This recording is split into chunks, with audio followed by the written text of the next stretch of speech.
The legend of Groundhog's Day states that if the groundhog sees his shadow, we can expect another 6 weeks of winter. If there are legends surrounding hedgehogs, it might go a little something like this. Shadow the Hedgehog sucks. Sadly, it's become painfully obvious that Sega has no idea what to do with the Sonic franchise. And instead of letting it retire peacefully, they slapped some lipstick on it, told it to stop crying, and made it go out and dance for another night. First of all, the gameplay is a letdown. It reminds me of what my ex used to say. I'm not mad at your hedgehog, I'm disappointed.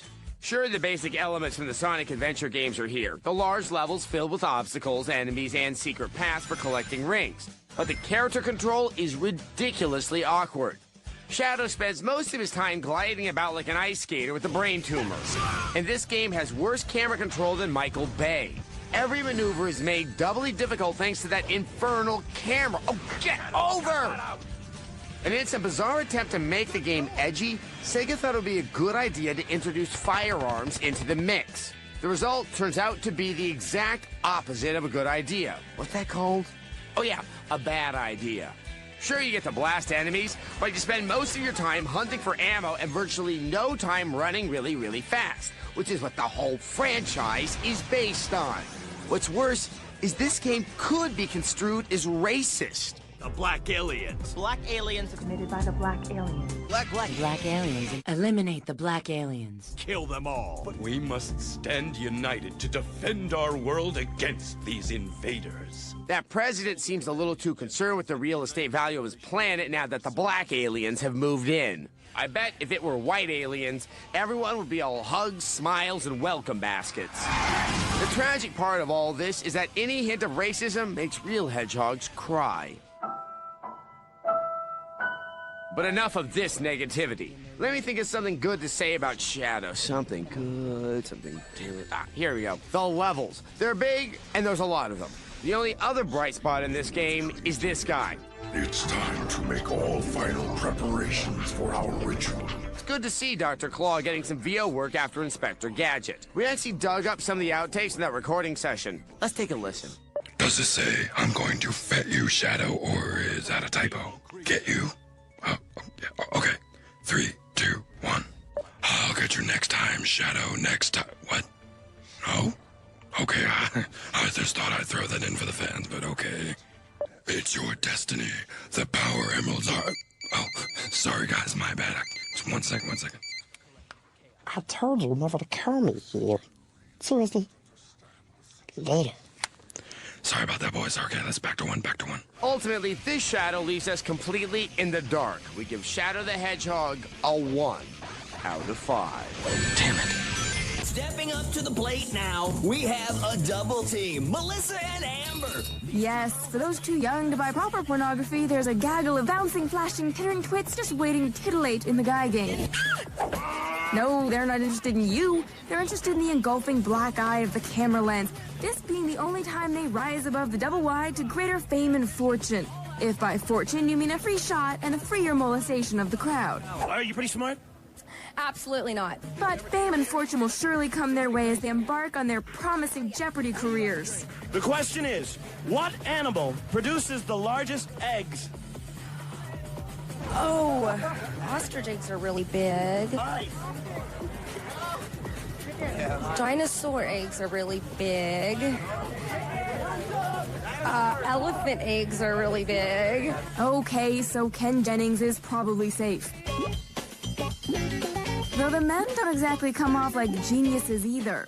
Do you have a Band-Aid? Because I fell and scraped my knee when I fell in love with you. Ooh. How many times you been late? 14 times, dude.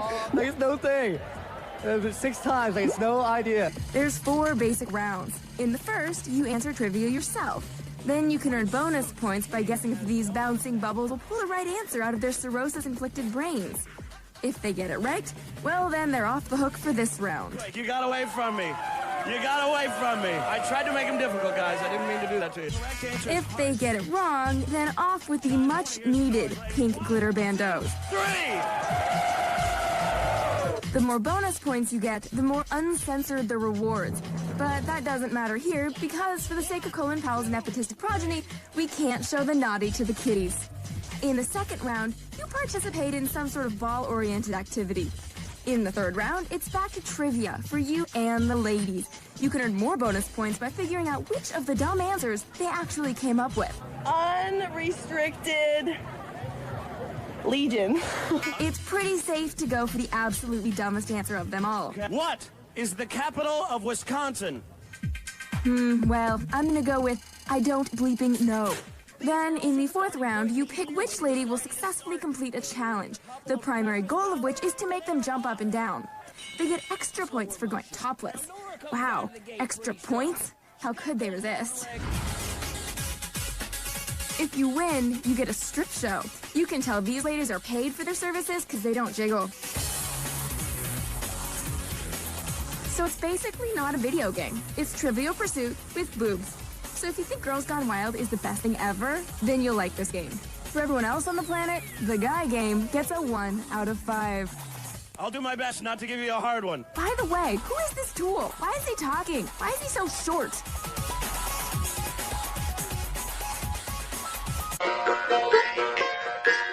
Hey, Willy Wonka, have you a game? Or like other spin-offs, are you just lame? You come a long way, Charlie Bucket. Such a long way, in fact, that you're barely recognizable. Charlie and the Chocolate Factory for the Xbox has taken so many liberties with Roald Dahl's original story that it may seem hard to recognize. You may also have trouble recognizing it as anything resembling a video game. The story now makes Charlie the righter of all wrongs committed by the other children. It's up to Charlie to choose Violet, for example. Wonka Bots, Charlie's peculiar adversaries in the game, are created by Mike TV. The Wonka Bots were being created to replace the already enslaved Oompa Loompas. This title trots along with tenacious tedium, draining color from the faces of even the youngest of players. Willy Wonka's Chocolate Factory. The game begins in relatively familiar territory, with Charlie and Gramps trying to gain access to Mr. Wonka's air-polluting factory of wonder. Young Charles's initial challenge is to grab the cash necessary to obtain the ticket. This, of course, becomes a whimsical analogy of self-determined capitalism. Charlie's desperate clutching to escape the grim poverty of his grandfather starts with this green cash sprout and ends on top of Mr. Wonka's chocolate chair, master of all that's sweet. Problem is, as you progress through the game, you'll begin to realize the tedium supplied by the title's fatally flawed control system. Buttons at times needed to be depressed repeatedly to make certain things happen. The controller-to-character response ratio was noticeably inaccurate, making platforming a pain in the keister and objective repetition far too common. The game is insulting, aiming at the perceived lower expectations of kid gamers. We at SA believe that kids don't deserve crappy games. Very few kids will finish this title based on the inaccurate controls and flat sameness of much of the environment. Many of the rooms and objectives seem to repeat. Just when you think you've completed an objective, like freeing Augustus Gloop, yes, he's out of the pipe. You have to repeat the objective in a similar environment. No, he's back in the river. Wait. Charlie's combat system is candy-based and sides more on the sweet rather than the mighty. There's very little satisfaction when vanquishing villains, and there's very little taste to this title. I mean, it rubs our rhubarb to try and foist this crap on a kid, or adult that may have enjoyed the book or movies the title is based on. Don't get suckered. Don't buy it or rent it. Read it and love it. With stale chocolate breath, we breathe a 1 out of 5. I'm here on the scene. Welcome to Pokemon Channel, Nintendo's newest Pokemon game. You play a crack television tester. The good folks down at the Pokemon Channel sent you a TV, and your job is to watch it. Actually, your job is to watch your Pikachu watch TV. The thing is, there's not really that much on. There are episodes of an insipid cartoon called Pichu Brothers in Party Panic. I think the pink one's horny. Since Pokemon only say their names ad nauseum, you spend the whole time reading subtitles. Well, at least the kids are learning to read. There's the quiz channel, though I didn't seem to know any of the answers. Can I get a lifeline from the 8-year-olds in the audience? This is the egg hatching channel. You watch it for 5 minutes until the egg hatches. No, I'm not kidding. On this channel, you wait until the weather changes. May I point out that at no time are you required to hit any buttons? Oh, and for those of you who don't know, hitting buttons is what makes something a video game. This is the relaxation channel, because I'm not bored enough. You have to watch these boring, ridiculous shows all the way through. Then you have to wait until the next day to get new shows, which is also known as resetting your system clock. In case you're wondering where the game part comes in, it doesn't. You literally watch your Pikachu watch TV. The shopping channel could count as slightly interactive. Ooh, a turd doll. God, Pikachu's gonna want it. Pikachu wants you to buy him everything he sees on TV. He's like having a bratty child. Squirtle sounds like he's on the losing end of a 40-year smoking habit. You can take screen captures and color them in, then sell them at auction or have them discussed on the art show. Or you could buy a coloring book and some crayons. That would be funner. And cheaper. Yep, that's about as interactive as it gets. You can go outside with Pikachu and meet other Pokemon. You can make Pikachu water your garden or look at certain landscape features, but mostly, Pikachu wants to watch TV and buy things. The whole experience of watching something watch TV feels like some bizarre comment on society that needs further study. But not for $40 and not by me. Pokemon Channel gets a 1 out of 5 for not actually being a video game. Dear Diary, today was my first day at Pacific Coast Academy, a co-ed boarding school that offers nothing educational. My first class was Zoey 101 for the GBA. Within the first few minutes in class, I learned that Zoey 101 is a game based on the Nickelodeon TV show starring Jamie Lynn Spears, Brittany's less talented but much skinnier younger sister. And how she got her own game? Who knows? All I know is she doesn't live up to Nickelodeon's more prominent alumni like Clarissa, Alex Mack, and Shelby Woo. The game starts off with a new semester, dorm assignments, and loads of boring text conversations. But all Zoey wants to do is party, much like her older sister. But throwing a party isn't easy. Zoey must satisfy the girls, the boys, and the faculty by completing boring but sometimes bizarre mini-games. There's over 10 mini-games, and they're all equally mind-numbing. Like basketball, a one-on-one game. Kinda looks like Justin and pre-K fed Brittany. You can even recreate their more intimate moments. Then there's the Sushi Fundraiser game, where in following in Brittany's footsteps, Zoey serves sushi. Fortunately, there's no car exiting minigame. And then Chemistry, a lackluster game of memorization and chemical experimentation. Do you know what happened to the last person named Spears who experimented with chemicals? She was sent into periodic exile at SeaWorld's Manatee Rehab Facility. As minigames are completed, Zoey gains friendship points and passwords. For some reason, these passwords don't unlock anything. Instead, they're used as save points to resume your game. Boy, it's great to see the NES save system making a comeback. And just like it's sad to see the Brittany locked up in captivity, this game's graphics are even more of an eyesore. Wait, what's this? This just in. The Brittany has escaped? Protect your cars, people. Protect your cars. Overall, I learned nothing from my experience at Pacific Coast Academy. At least you have the option to drop out for the semester. Do I even have to say what this game gets? One big fat F out of 5. Run for your lives, people. The Brittany has reached new proportions and is mass-produced. Packed with cultural landmarks. Oh, the humanity. Through the past couple of months, we have suffered through a number of fighting games. Fight! From fighting pirates, to fighting furries, to fighting... yeah... Today we venture to the bottom of the anime bucket, fighting dolls. Zatch Bell Mamodo Battles for the GameCube focuses on the adventures of Kyo. Let's go, Zatch! Yeah, Kyo! After a business trip, Kyo's father brings him back a doll. Geez, were they had t-shirts with clever sayings?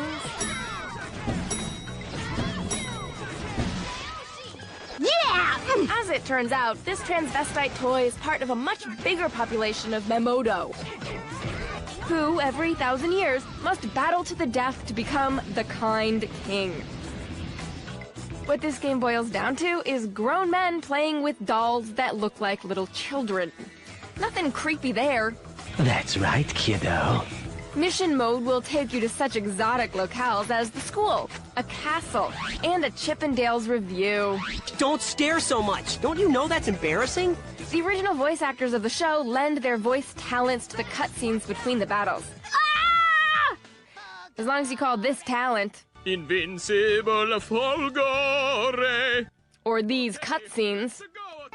The moves may look impressive, but all of the characters play exactly the same way and rely on the same button moves. This one, press over, and over, and over again. Sure, you have a partner, but they're about as useful as a man with a third nipple. And what do you get after playing through a couple of battles? Besides the slow, undeniable feeling that you've wasted your life?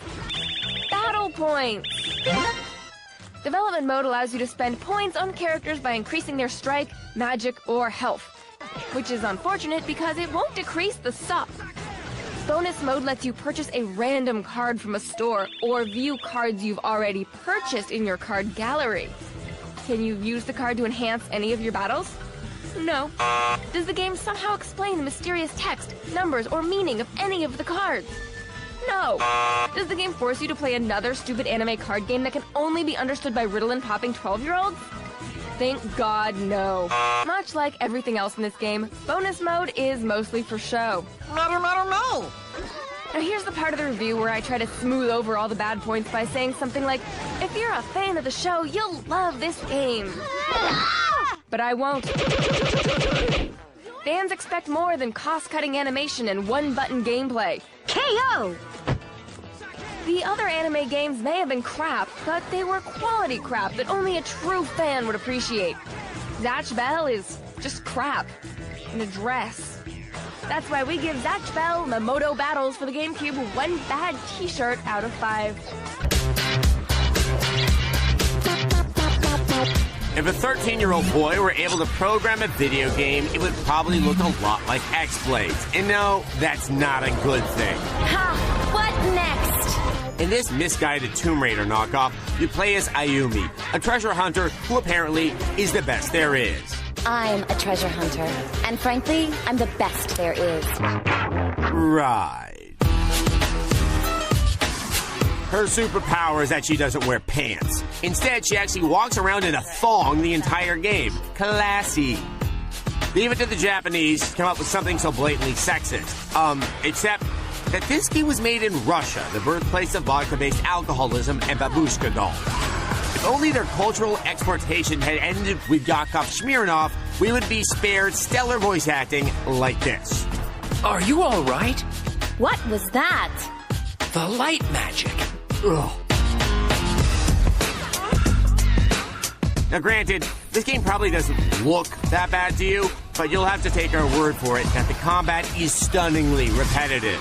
Most of the time, you'll be firing off your sword gun hybrids, but you can also use magic. It's like Devil May Cry minus any potential enjoyment. Say farewell to your miserable life. Enemy types are also dismayingly uncreative. They range from tiny dinosaur to lizard men to something that appears to be a furry. Stop! No one can touch the artifact. I'm sorry, should you be yipping in a fur pile right now? On top of that, it appears that the people who made the cutscenes never talked to the rest of the team.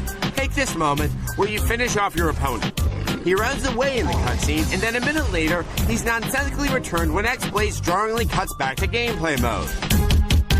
Look, this is terrible. Yeah, right. Even if it didn't feature juvenile wardrobe decisions, X-Blades wouldn't produce even a hint of pleasure. Avoid, avoid, avoid. It's a 1. Your time is over. Out of 5.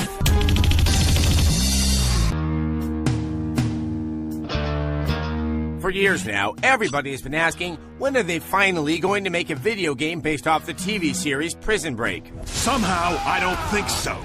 Okay, fine. Nobody in the history of the universe has ever wanted a Prison Break video game. But it happened, and yes, it sucks. I don't think you have the requisite testicular proportion. Here's the deal. You don't actually play as the main characters of the TV show. Instead, you're controlling an undercover agent who has been sent in to observe their attempts to break out. New assignment, Paxton. You're going undercover at Fox River Penitentiary. Come on, boss. Prison? The events of the game take place during Season 1 of the TV show. So right off the bat, there's no tension at all. First off, we don't care about this new character, and secondly, we already know how everything's going to turn out. Shut up, stupid! Yes, sir. On the plus side, this game answers the eternal question, what would Wentworth Miller look like if he were rendered by untalented 3D artists who gave him vacant doll eyes? This is prison. I'm not here to make friends. And you get to interact with classic characters like Teabag. Watch your back, milk chicken. Did Teabag just call me Milk Chicken? Man, I hope that nickname doesn't stick. Yo, Milk Chicken! I got a message from Teabag! Now, crap. Hello, Milk Chicken. Teabag sends his regards! All right, already. Back off, pigs! There is combat, but the majority of your time is spent completing boring fetch quests with stealth gameplay that would seem dated in 1997. You can hit buttons to skillfully pull off QuickTime events, or not. Whoops. To further punish you, the developers have included mini-games like lockpicking or punching. Come on, punch it! Punch! Come on, punch it! Okay, this game is f***ing terrible. I don't want to say that getting stabbed in the stomach with a makeshift knife is more enjoyable than playing this, but let's just say that right now, I wish I was getting stabbed in the stomach with a makeshift knife. Prison Break the Conspiracy gets a 1. Watch your back, Milk Chicken. Out of 5. Thanks, man. You saved my life. Papillon was burly for rotten teeth and solitary. Oz was just plain nasty. And The Shawshank Redemption showed us the indomitable spirit of incarcerated human nature. Prison Tycoon just plain blows. Good movies about prison capture the horrible loneliness, the slow passage of time, and the brutality of life behind bars. Prison Tycoon is all about making inmates happy. Rehabilitation is on the menu, sort of. There's no component to mono-recidivism, but this exciting screen allows you to parole guys. Your tiny factories of human despair will need state-funded hotel amenities like weight rooms, theaters, auto shops. In short, they need a touch of tenderness so they may stride back into society as model citizens. Just like real prisons. You'll basically start with either a pre-existing institution or a grass field that requires large, drab buildings, retention fences, sleeping quarters, and of course, a chow line. Prison guards come with guard towers, and all of it costs money. The object of the game is making money. You accomplish this by putting your itty-bitty felons to work, getting liberal funding, and of course, state support for a job well done. You could just as easily call this Gulag Tycoon, Slave Labor Tycoon, Work Them to Death There's More Where They Came From Tycoon. Of course, if you don't treat the murderers nice, a prison's worst nightmare comes true. A deadly drama carried out with crudely fashioned weapons. 3 strike weed dealers and panda rapers, all beating each other senseless. It's the prison riot! Or dance lessons for all these blitzing bits of color are capable of displaying. Even for all the Prison Manager game fans out there, we know you're out there, drinking generic alcohol. You'll find the label on your bottle more compelling than this hunk of detritus. At the end of the day, just eat something rancid, throw it up, and draw in the colorful pool with a stick. You'll be playing a better game than Prison Tycoon. A 1. Out of 5.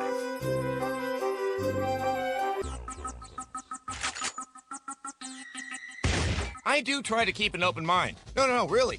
I'm reviewing NRA Varmint Hunter because we want to showcase a variety of cultures on X-Play. This is the culture that enjoys killing small rodents from a distance. Think of it as shock and awe for the lonely.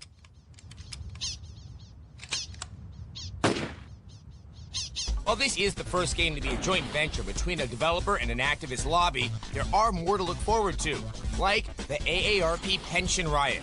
and Earth First Extreme Tree Sitting. So what does Varmint Hunter have to offer? Well, let's look at the game's press materials. The game offers a very high degree of realism and education. Animal behavior is modeled in the most realistic way. It's for you if you like pulling the trigger often.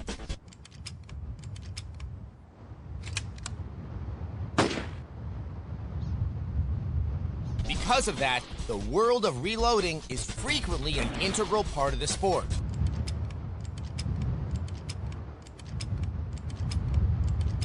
Reloading is a world like Unicron. Like you'll find that in ACLU Evolution Endorser or the Christian Coalition Fun Wheel of Blame. No, in this game, we learn how to approach a dog town and work that town to achieve stimulating shooting. Once again, work that town to achieve stimulating shooting. Like you'll find that in Advocates for Highway and Auto Safety Racing. No, this game allows you to compete against friends over the Speedco online network, which is cool, except it doesn't exist. Like the Log Cabin Republicans' endorsement hunt could ever make that claim. So, if this game looks appealing, then the National Review makes you Randy. Everyone else should just hold tight for the Entertainment Software Association's Cause and Effect Deniability Challenge. Do we even need to say it? A 1 out of 5. Yo, kids, it's me, Glill. I'm the official mascot of the Torino Winter Olympic Games. Wait, where are you going? Don't you want to watch ski jumping? What about speed skating? Well, you must love cross-country skiing, right? I mean, every kid loves cross-country skiing. Get out of here, Gliz. X-Play is no place for a cheery, upbeat cartoon character like you. This is a place where we review video games. Some of them are good. Some of them are Torino 2006, the official video game of the 20th Olympic Winter Games. Like Bodie Miller's medal count, Torino 2006 is a big disappointment. Wow, he's taking the gate with him. It combines the agony of defeat with, well, nothing. It's just the agony of defeat. And that's the end of his race.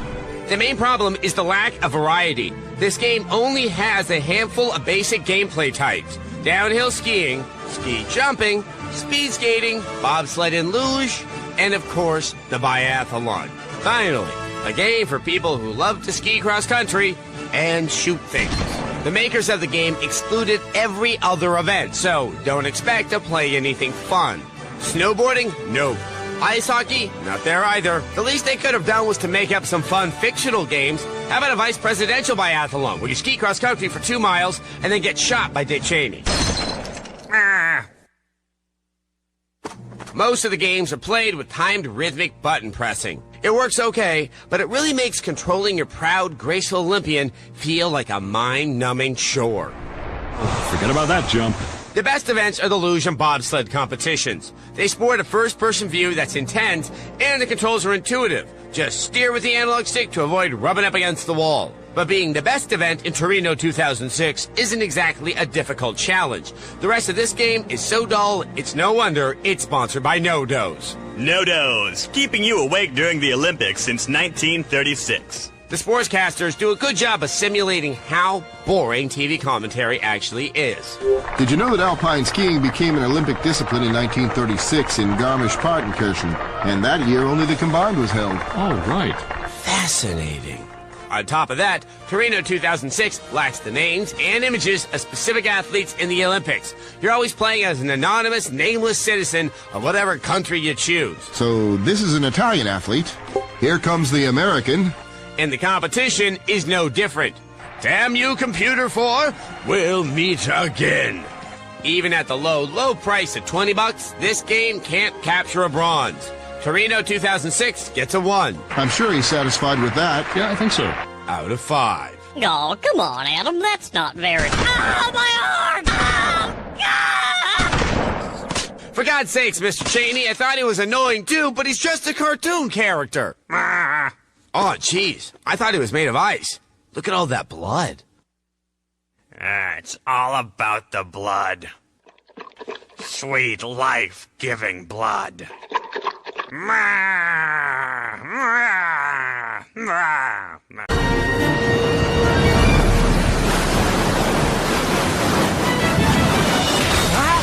a pretty snazzy performance there. Yes, Sonic the Hedgehog is back and taking his first sneaker-laden steps on the Xbox 360 and into the future of gaming. How can this be our future? This is terrible! Don't get ahead of me, my little remnants of a prison shower clog.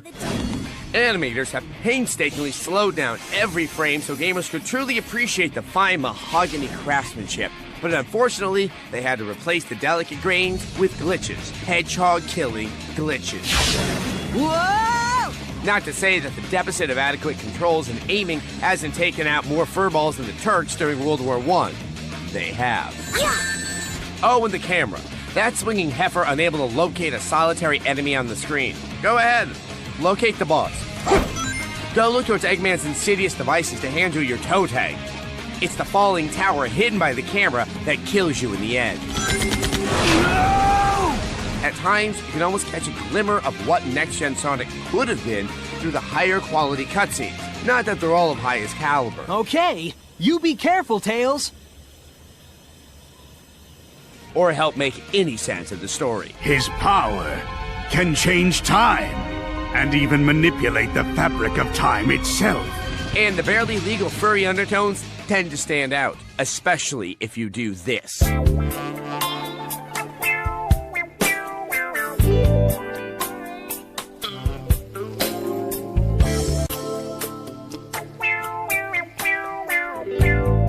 I'm so glad that you came.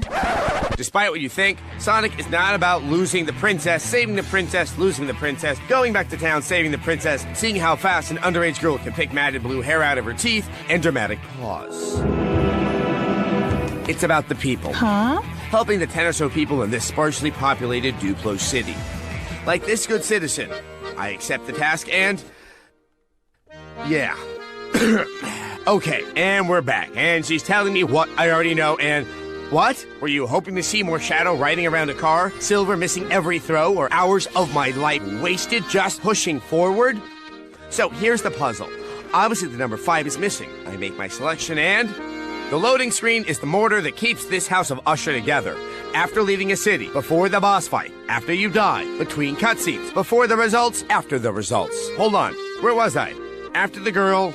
and way after any redeeming quality may have been leached out of the series by some of the most uninspiring environments, shoddy controls, and degenerate use of the same stages over and over again by characters even less defined than a Rorschach test.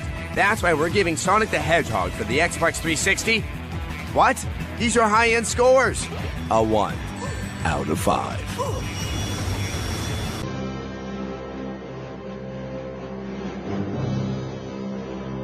X-Play, we've turned... forget it. I can't do it. I can't lie to you nice people.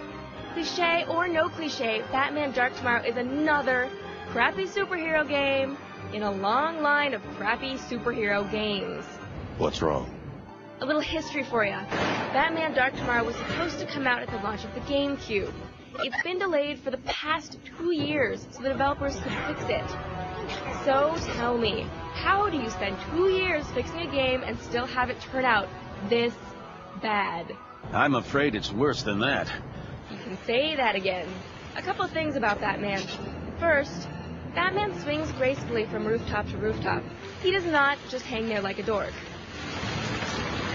Second, Batman is not bulletproof. So why can you run blithely through a storm of bullets and then get knocked down by some chump's left hook? Third, when Batman knocks you down, you stay down. Apparently not in this game. You have to whip out the bat cuffs, strap them on, all while some guy's punching you in the back. Not fun. Must you do that every time? And then there are the many other bad game cliches. Let's see, bad controls? Check. Lousy cameras? Check. Annoying sidekicks? Oh, definitely check. Not only do you have the boy blunder along, you're also saddled with a librarian in a wheelchair. Have fun. I'm sorry, I just can't do that. Someday, someone will make a half-decent superhero game. Then I'll have fun. Until then, I'm just going to give Batman Dark Tomorrow a 1 out of 5.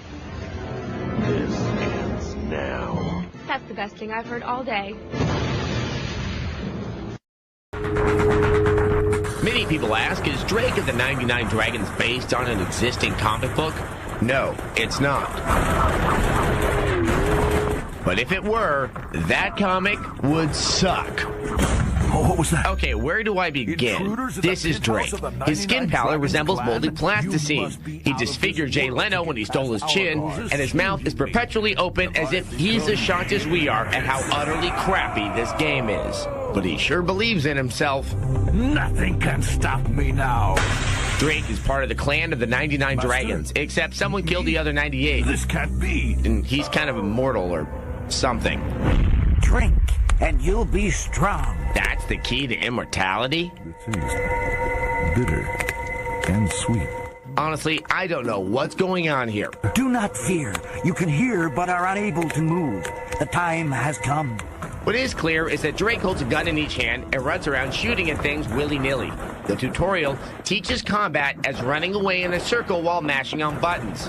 You're such a badass. This running and gunning is aided by auto-aiming. But not really, because it doesn't work. What you get is Drake chaotically throwing his arms every which way like a some homicidal semaphore session. Nothing can stop me now. Look at this. Am I hitting anything? What's going on? In case you've recently gouged out your eyes and are just listening to the show, this game controls horribly. Running up the stairs is an effort. Running is an effort. The capper of this melange of mind-bogglingly bad decision-making is that depressing the left control stick slows time. You will slow time a lot by accident as you frantically attempt to make the controls work.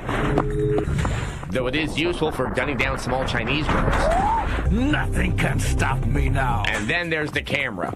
You get the sense the camera's constantly looking for a better game to depict, because it's not interested in you. Before it slips my mind, let me mention the graphics.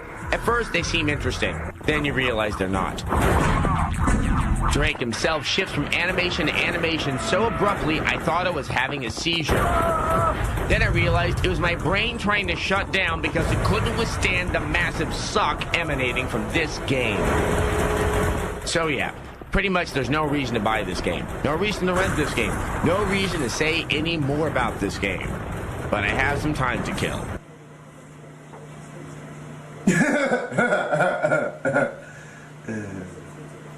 One out of 5. Nothing can stop me now. Shut up. We stopped you. Here is where the story begins. Hey, everyone, I need you to listen up. For the next 2 minutes, let's all pretend like we care that Rygar the Battle of Argus has come out for the Wii. Rygar! Princess!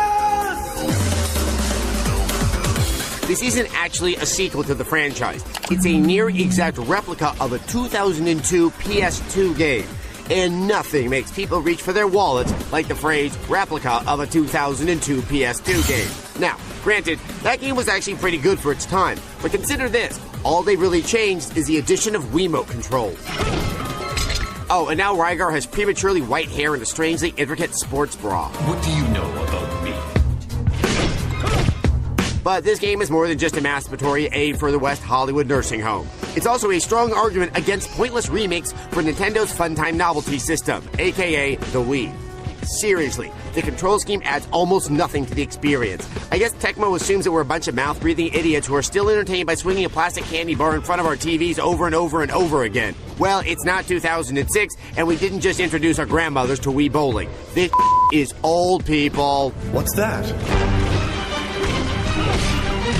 And if you're going to go to the trouble of marketing a whole new game, you may as well spruce it up a bit. Environments are still weirdly barren. You fight the same monsters hundreds of times. The constantly shifting camera is as unbearable as ever, and Rygar's baby mama still looks like Britney Spears.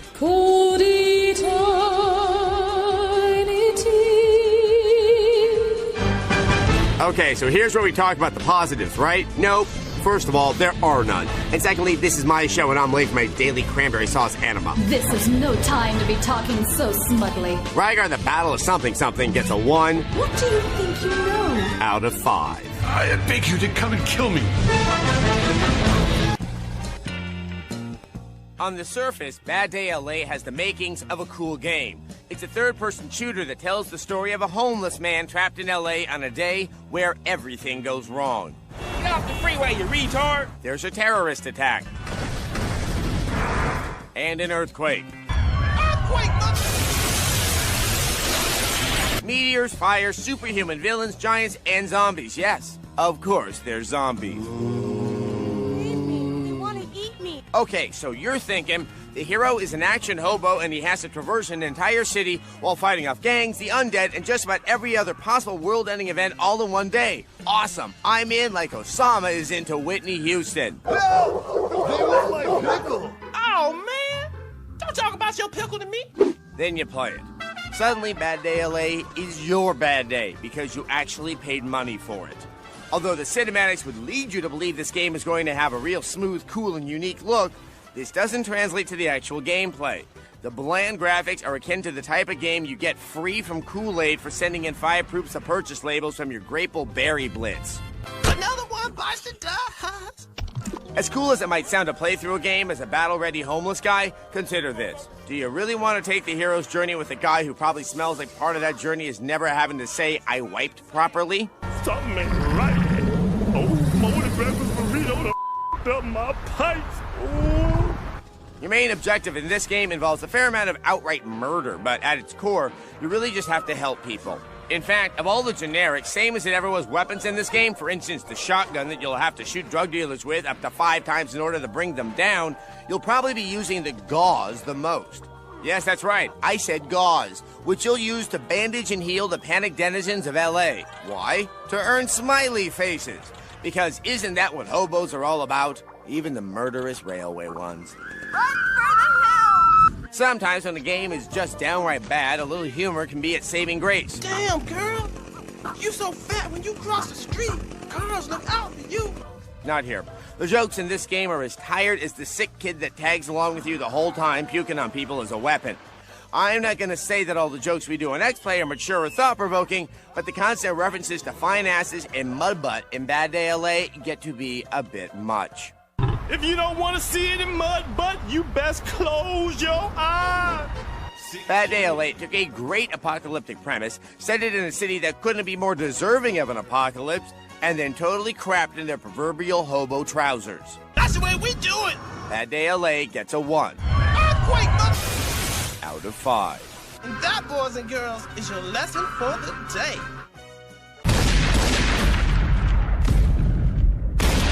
Hey, Ma, I was shot 9 times, and all I got was this crappy video game. Oh, you alive! 50, baby, we were sick about you. 50 Cent Bulletproof is a game that's 1 part hip-hop, 1 part shooter, and all parts crap. Let's detail its offerings. Well, you have 50 Cent, whose facial expression denotes an equal dissatisfaction with this muddy-colored waste of time, or someone just keeps rubbing poop on his upper lip. You can tell it's him by his bling. You know, I've always wondered how Jesus would react to that cross.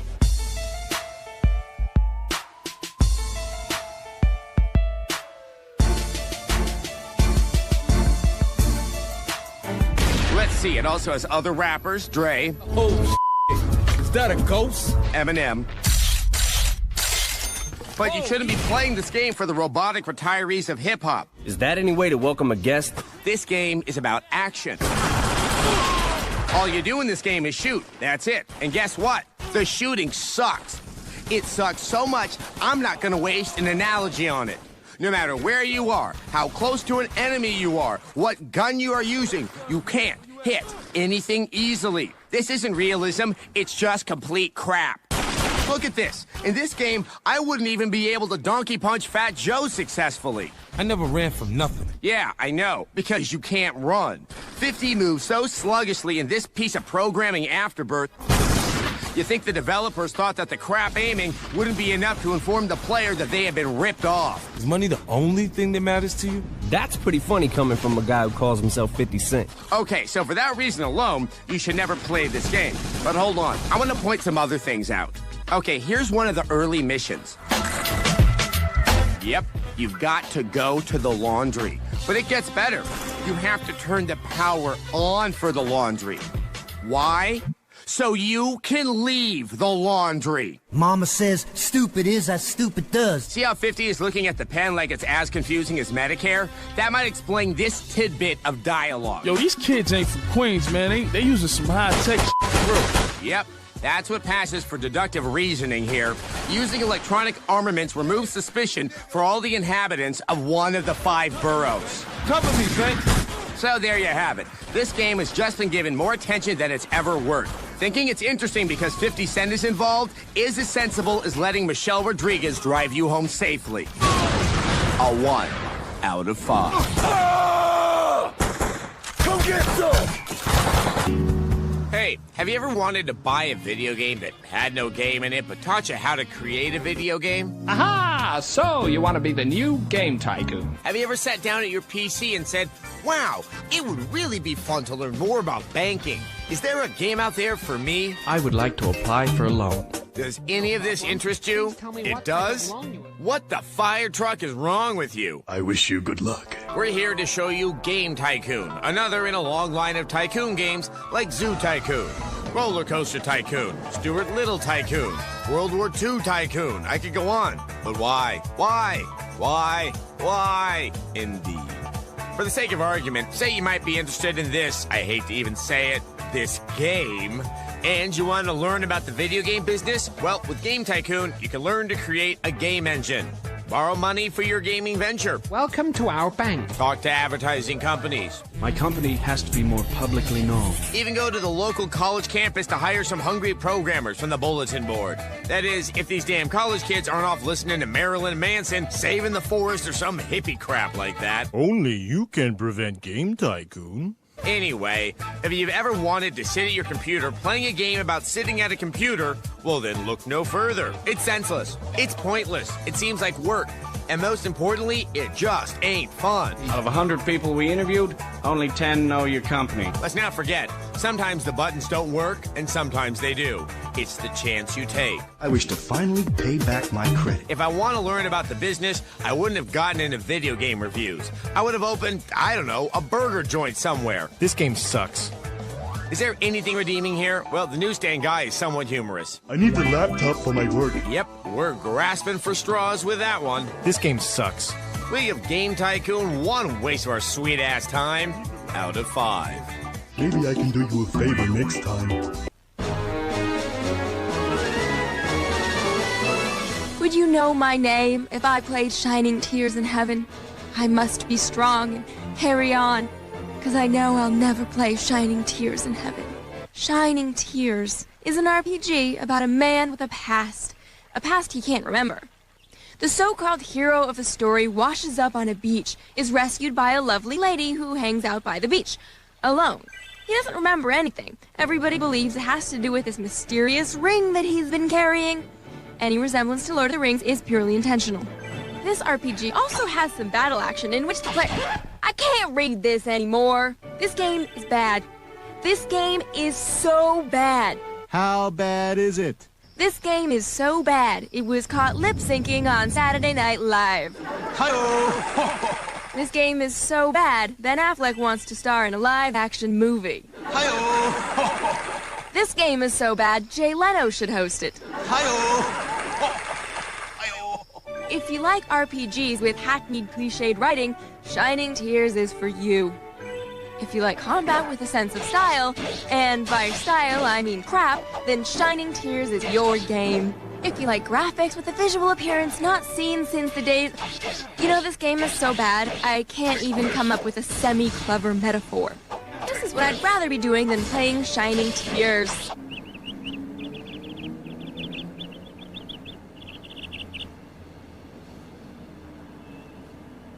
All right, I'm sorry. I'm being too insensitive about this game. Let's just listen in to Shining Tears and let the game speak for itself.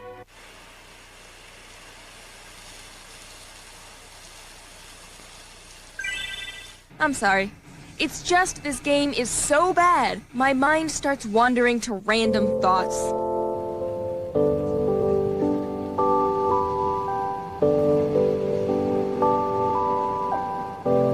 You'll find yourself in all sorts of battles with hoodlums, wolves, and whatever these slimy whatevers are. Look at these wolves waiting to pounce. It's like Tara Reid and an alcoholic beverage or something. Will somebody hit something already? Here's a list of things you could be doing instead of playing Shining Tears. If there's one good thing I can say about this game, it's that this segment is now over. Shining Tears gets a 1 out of 5. All right! Playing Darkest of Days is like getting tied to a chair by a video game developer and punched in the face over and over and over again. This game / hallmark of electronic vacuity begins at the Battle of the Little Bighorn. As a member of Custer's army, you get shot with an arrow in what appears to be your junk. Then a glowing plasma ball materializes, and out steps a future soldier who whisks you off to a laboratory where a woman with a horrible accent tells you that you have to fix anomalies in time. You are in the future from your perspective. God in heaven, I wish I had just made that up. But no, that literally is what happens. You'll be aided by Agent Dexter, a gruff ex-firefighter who never met a swear word or cliche he didn't love. I guess you're the new guy. I wasn't asking for advice. Can't believe we made it out of that cluster. All right, already, we get it. You're a grizzled veteran. You wonder why you're here? Or why I'm here? Yes. God, yes. The game makes you suffer through several famous historical battles, which prove educational. Hey kids, did you know the Battle of Antietam looked like a badly programmed N64 game? Stay in school. Also, using anachronistic weaponry in period battles isn't as fun as it sounds. Yep, nothing makes you feel like a big man quite like shooting a Native American in the face with a laser-equipped semi-automatic rifle. Hey, maybe there's a button that lets me fire smallpox-infected blankets. The AI is so bad that enemies often don't look at you even as you murder their friend who is standing right next to them. And graphical glitches like this one aren't exactly helping. Much work still needs to be done. Yes, it does. Although VGA graphics were invented decades ago, Darkest of Days only features 3 colors: green, brown, and extra brown. The game gets the specifics wrong as well. I'm not a weapons expert, but I think that the ammunition belt is supposed to get pulled through the gun, not just shaped. Oh, game developers, it's so cute how you don't know how anything works. On the upside, well, there probably won't be a sequel. You gentlemen are not exactly building a great track record. Darkest of Days gets a 1. Wanna bet you piece of out of 5.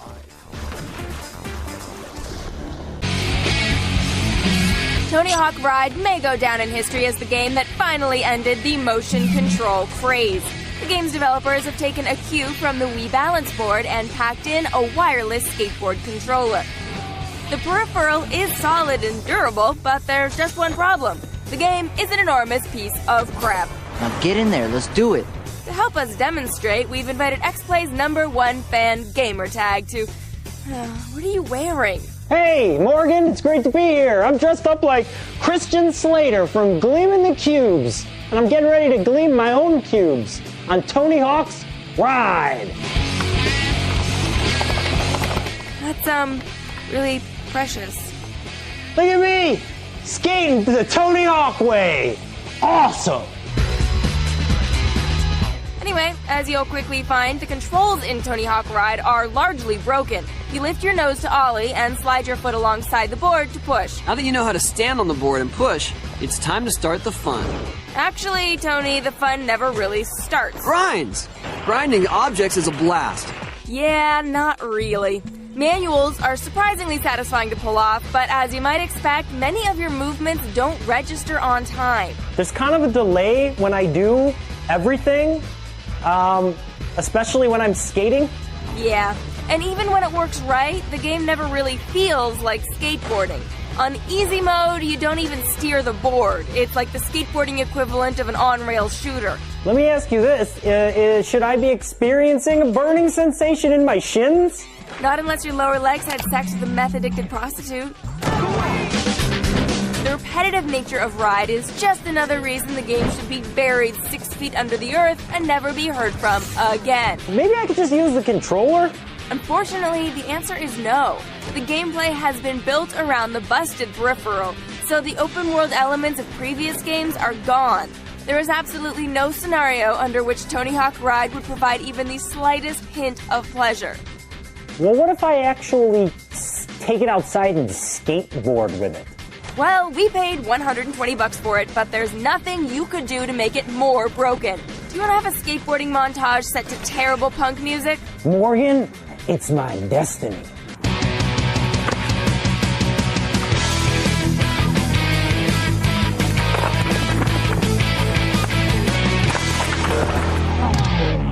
On one level, we have to admire Tony Hawk Ride for its Hail Mary pass attempt at revitalizing the franchise, but the laggy motion controls, unresponsive steering, and repetitive gameplay make this a 1. This is a true Cinderella story.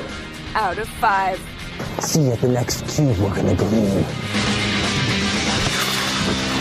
Oh, fairy tales. They're the best possible way of teaching young children about incest and infanticide.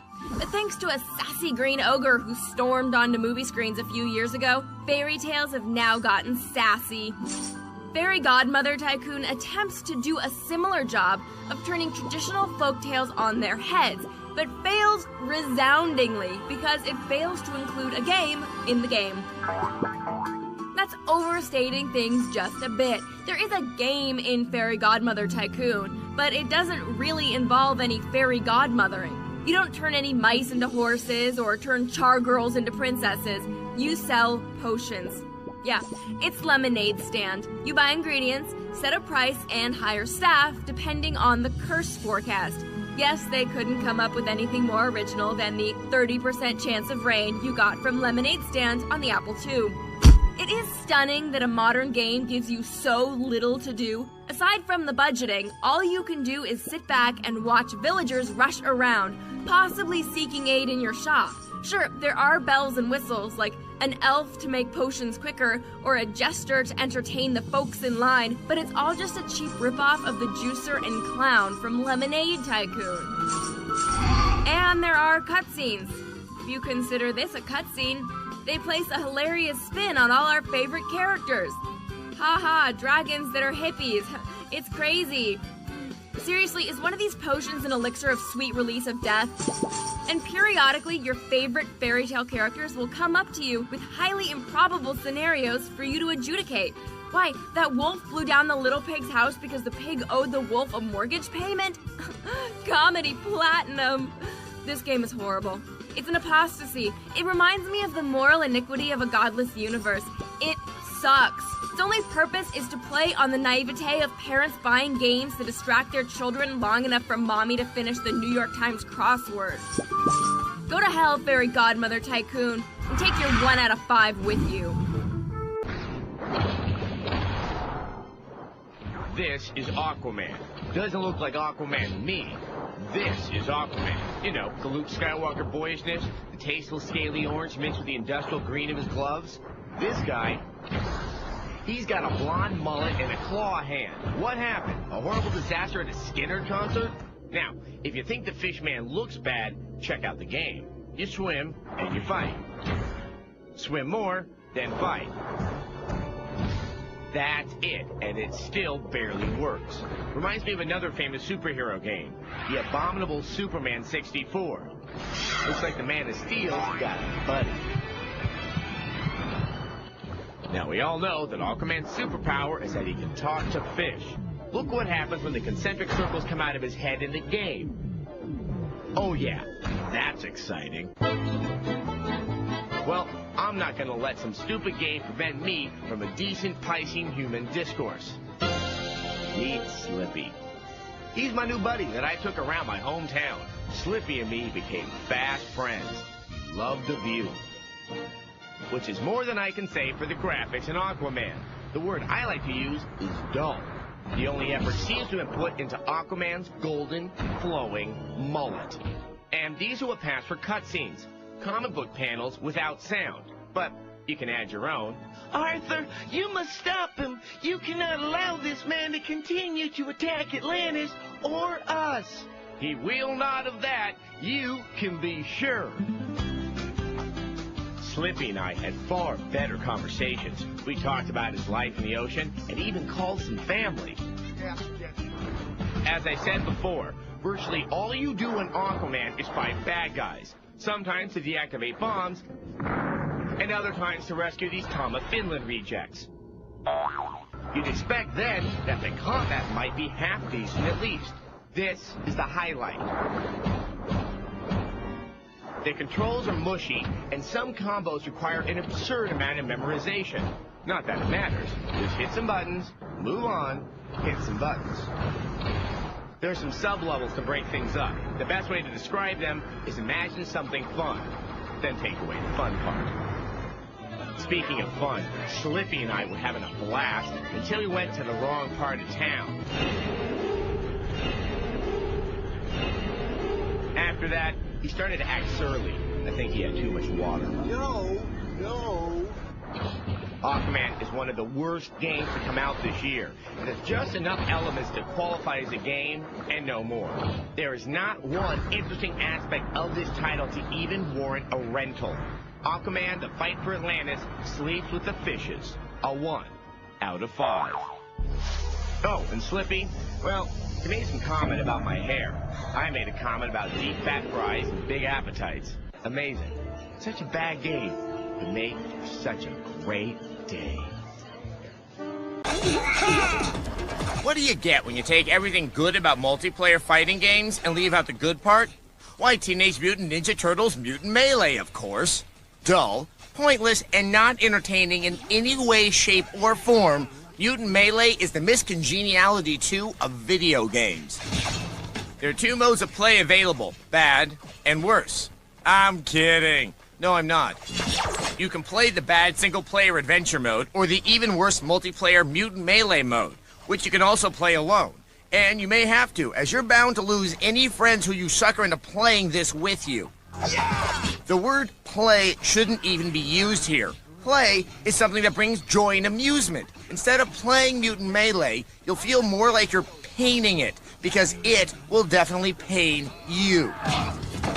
Even the word game shouldn't be used here. But I guess agony-inducing rite of passage like the kind some tribes force their young men to go through a puberty that you see on the Discovery Channel is too large to fit on the box. Think I'm overreacting? Look, you can play as Billy Ray Cyrus with a hockey stick. Does that sound like a game to you? Here's a game much more exciting than Mutant Melee. Aw, scissor cut paper again. Mutant Melee offers the excitement of a game of keep away. Or for something more challenging, you can play this. Guess which hand the coin's in? Not that one. That one. Ooh, shiny. In an effort to mix things up, Mutant Melee offers you a variety of characters who pose, and pose, and pose, and pose. The wonders don't stop there, with such incredible unlockables as this picture. Yeah. The multiplayer Melee allows you to see what it's like when you're on one side of the screen, and the camera stays fixed on all the CPU's players somewhere else. And when you die, or anyone else for that matter, you don't die. You just come back again and again, no matter how bad you are. Just like John Travolta. For a better multiplayer experience, try a nice simple game of Hangman. Teenage Mutant Ninja Turtles Mutant Melee. If you buy it for yourself, you're a moron. And if you get it as a gift from your parents, it means they hate you. Available on the Xbox and GameCube, which along with the PSP is something else for Sony to brag about. Teenage Mutant Ninja Turtles Mutant Melee needs a pity point just to land it a 1 out of 5.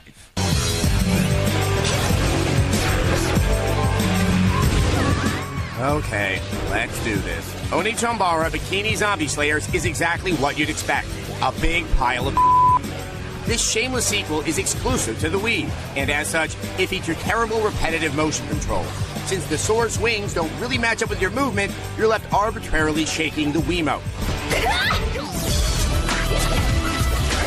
You can play as 2 different skanks, but the reality is they control pretty much the same way. Really, really badly. And they both share the strange habit of talking to themselves for about 15 minutes before commencing combat. Why are the zombies just standing there like that? Are they waiting for her to finish her thought? Are they somehow aware that they're currently in a cutscene? But once the talking ends, the slaying begins, and that's when the game, well, continues to be awful. Essentially, the entire game boils down to you running from room to room and waving your sword really fast. That's it. They didn't even bother to fix the awkward translation, which is filled with gems like, as unrealistic as it seems, the city is overflowing with undead. Masterful storytelling, guys. Or there's this dialogue where your character says, but this stirring in my chest can only be her. I feel a stirring in my chest, too. Oh, wait, no, it's my penis. It's in my penis. Oh, and don't forget our favorite part of the game, point get. Really, guys? Normally, we call this one a guilty pleasure, except that Onechanbara is incapable of providing even a tiny scrap of pleasure. It's just an exercise in mindless repetition that will eventually make you go blind. And not because you're compulsively masturbating while playing, but because you will stab out your own eyes after 20 minutes. Onechanbara Bikini Zombie Slayers is a 1 out of 5. Oh, Tycoon games. There sure are a lot of you. We started out with Railroad Tycoons, Zoo Tycoons, and the classic Lemonade Tycoon. Why there are so many Tycoon games, they could make a game about becoming a tycoon from making games. Oh, wait, there's one called Game Tycoon. So that's not technically a joke. It's more like a sad reality. But the problem is that these games are all about industries that could never, ever, in a million years make you a tycoon. I mean, when was the last time you met a lemonade magnate? Or a billionaire who made his first million through deft placement of primate cages? Finally, here's a tycoon game that's about something that could make you rich. And it blows harder than a Class 4 hurricane. Mall of America Tycoon puts you in charge of America's temple to the goddess of capitalism. Or more accurately, a 16th of it. When you start out, you only get to manage 1/4 of one floor. And the gameplay goes downhill from there. Is this even a real job? What's your title? Guy who manages 1/4 of one floor of a mall? What gameplay you do get is grossly unrealistic. For instance, if you want to build a restaurant, you can build a pizza shop, which is inventively named Pizza, or a hamburger place called Burgers. Anyone want to guess the name of the coffee shop? Or how about the supermarket? Are you telling me they really couldn't get product tie-ins with places like Sbarro and Panda Express? Maybe they paid money not to appear. When the lease for a store runs out, it doesn't go vacant. It simply crumbles into a heap of debris. I'm sorry, but there's just no way actual civic-minded Midwesterners would walk by a mess like that without cleaning it up. Maybe that's the problem. Maybe I'm not in enough of a Minnesota state of mind to truly understand this game. Perhaps I need to immerse myself in upper Midwestern culture to truly appreciate a game about the Mall of America. Thus, I present the first edition of Morgan's Midwestern Minute. Oh, gee there. That was some one humdinger of a game. Oh, yeah, you betcha. Them cheese curds I ate at that food court reminded me of going ice fishing with my Uncle Ollie and Aunt Lena. Oh, yeah, those were some good times there. Yeah. No, I'm sorry, it didn't help. This game gives a new meaning to the word boredom. Maybe when you live in a frozen wasteland ruled by a crazy pro wrestler, a place like this seems fun. But to a decadent urbanite like yours truly, it's an insult to shopping malls and strategy games alike. Mall of America Tycoon gets 1 abandoned Abercrombie & Fitch storefront out of 5. Do you remember Bomberman? Sweet, innocent, square-headed Bomberman. Well, he's got a makeover, and this is the Bomberman of today. Bomberman Act Zero takes place in a depressing post-apocalyptic world where combatants are only bred for one reason: non-stop bombing action.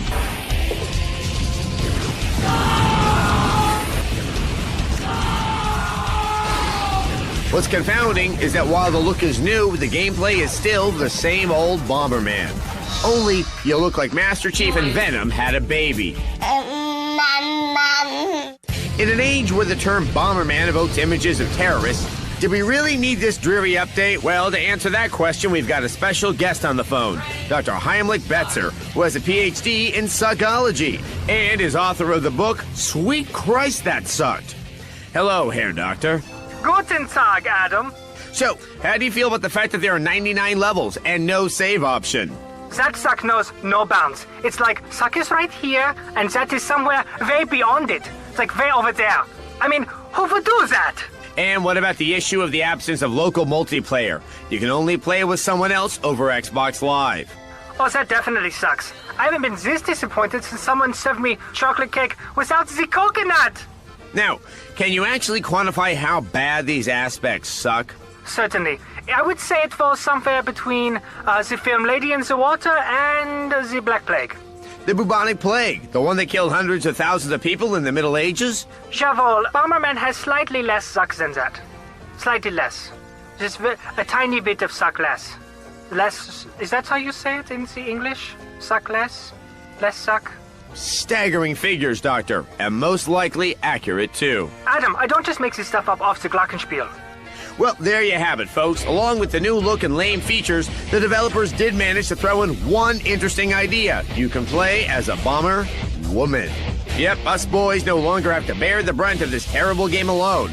Now girls can identify with their own gender-specific avatar. I mean, this is post-apocalypse, people. Women should have the same rights as men to be born and bred as fighting machines, right? You've come a long way, baby. One thing's for certain, this Bomberman's a dud. And if you don't believe me, then maybe you listened to that horrible quack of a doctor we had on earlier. Who did he think he fooled with that awful German accent anyway? Adam, I'm still on the line here. We get Bomberman Act Zero, a 1 out of 5.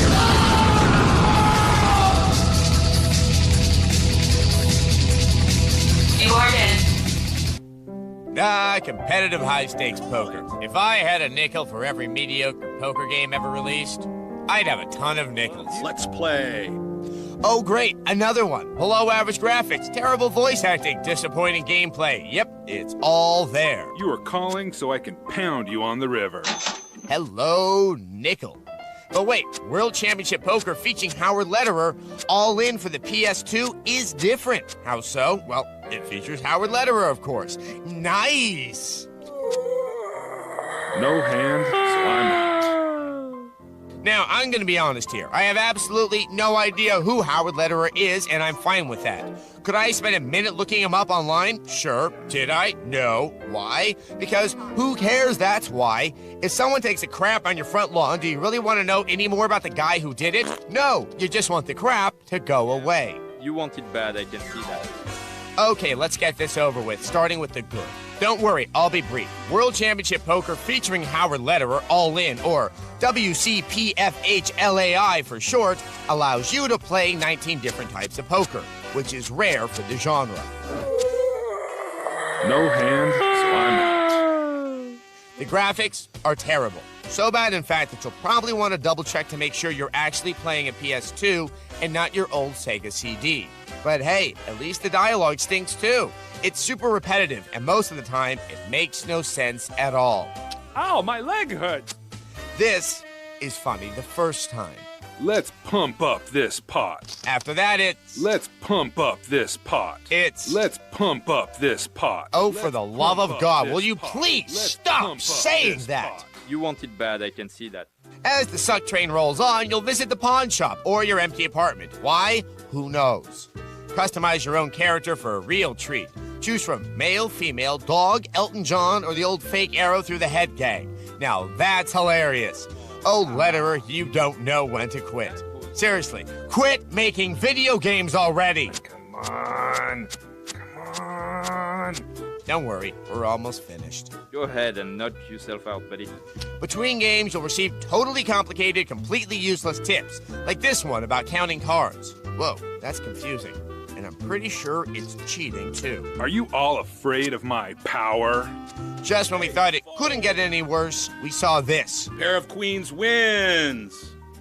How's it? Two pairs? Twice. King. All right, that's it. We're done. World Championship Poker featuring Howard Lederer, all in, gets a 1. No hand, so I'm out. Out of 5. Ow, my leg hurts.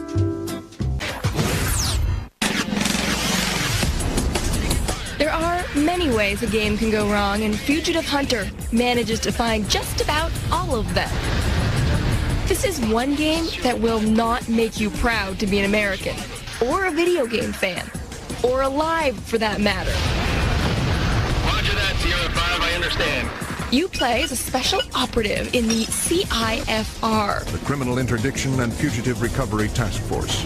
Yeah, that. Your job is to hunt down a bunch of fictional fugitives until you ultimately square off with public enemy number 1, Osama bin Laden. I wish I could run away from this crappy game. Aside from hunting down dirtbags like bin Laden, Fugitive Hunter plays like every other first-person shooter. You have weapons. Your mother. Oh, plenty of weapons. Sorry, what was that? Oh, you want more of the RPG? Sure, here you go. The coolest weapon is the TV grenade. Peekaboo! And you've got enemies. Tons of enemies. Oh my god. And let me tell you, they simply love the flamethrower. I believe I can fly. Terrorists are supposed to be dumb, but this is ridiculous. No, of course I can't see you hiding against that dark wall in your white clothes. And hey, what's going on over here? So that's how they train terrorists. As if they don't act stupid enough while alive, enemies constantly respawn behind you. When was the last time you saw someone climb down a ladder head first? Exactly. Though you're free to gun down wave after wave of nondescript terrorists, the dastardly fugitives cannot be harmed. Instead, you have to capture them by beating them down in a ridiculous fighting minigame. Virtual Fighter 4, this is not. You may not be able to shoot the fugitives, but post-capture kicks to the head are, however, encouraged. Are we done yet? Oh no, then there's the writing. Pull up a chair and have yourself a listen to these Pulitzer Prize-worthy quips. Too slow. Oh yeah. You like that? No, not really. So, what have we got here? The gameplay's dull, the fighting minigames are hilarious, and the enemies are morons. That's it. Keep coming, boys. But that's nothing compared to how little tact was used in making this game. It constantly preys on fear and hatred, yet the final showdown with bin Laden plays out like it's a joke. If you kill me, 1,000 more will rise. All right, then we'll keep you alive. The bounty on Fugitive Hunter is minimal for a 5-4. 3, 2, 1 out of 5. Going to be kicking your ass. There are tons of new Tycoon games on the market, but until now, they've all overlooked the most obvious place to build things: underwater. Meet Deep Sea Tycoon Diver's Paradise. You're not going to need a bigger boat, or any boat at all for that matter. As a Deep Sea Tycoon, your job is to build an underwater environment that accommodates both human scuba divers and their natural enemies, colorful sea life. Why are you doing this? I don't know. Maybe you've just been barred from the roller coaster industry. Look, do you want to be a tycoon or not? Then just shut up and listen. Diver's Paradise boasts ridiculously easy challenges, as well as an understanding of oceanography that would have Jacques Cousteau rolling in his grave. Unfortunately, I was cremated, so I can't roll in my grave. Also, I didn't realize a dead body could still feel pain. If any of your relatives have been cremated, know they have suffered immensely. Whatever you do, don't let the easy-on-the-eyes graphics seduce you into forgetting one critical fact. This game is boring. A challenge may require you to, say, I don't know, create 1 to 3 animals. How do you do this? Why, you click the Create Sea Life button 1 to 3 times. Done. I guess the idea is that completing levels so quickly will make you feel like a real-life hotshot tycoon. Move over, Carnegie and Rockefeller, because I can click my mouse button twice in a row. However, unlike a real tycoon, you are also interested in making people and animals happy. Hey, buddy, I'm just taking a survey. Are you happy? How would you rate your quality of life, sir? Sir? Once you spent the 30 seconds it takes to make the fish happy, you can move on to the divers. All that's required is a few underwater snack bars and gift shops. I wonder what Jacques Cousteau would think of the pristine underwater world being invaded by commercial enterprises. Ah, the bell! burning! I can still feel the burning! Why didn't I just get buried? Ah! If you build it underwater, they will come. And they'll start taking pictures of the world you've created. Oh God, he sees me. Okay, act cool. Pretend you don't see him. Oh great, he brought his friends. Listen guys, could you give me some room? I mean, I'm trying to... To the people out there making tycoon games, I've got a suggestion. Tower of Babel Tycoon. Hear me out on this, hear it out.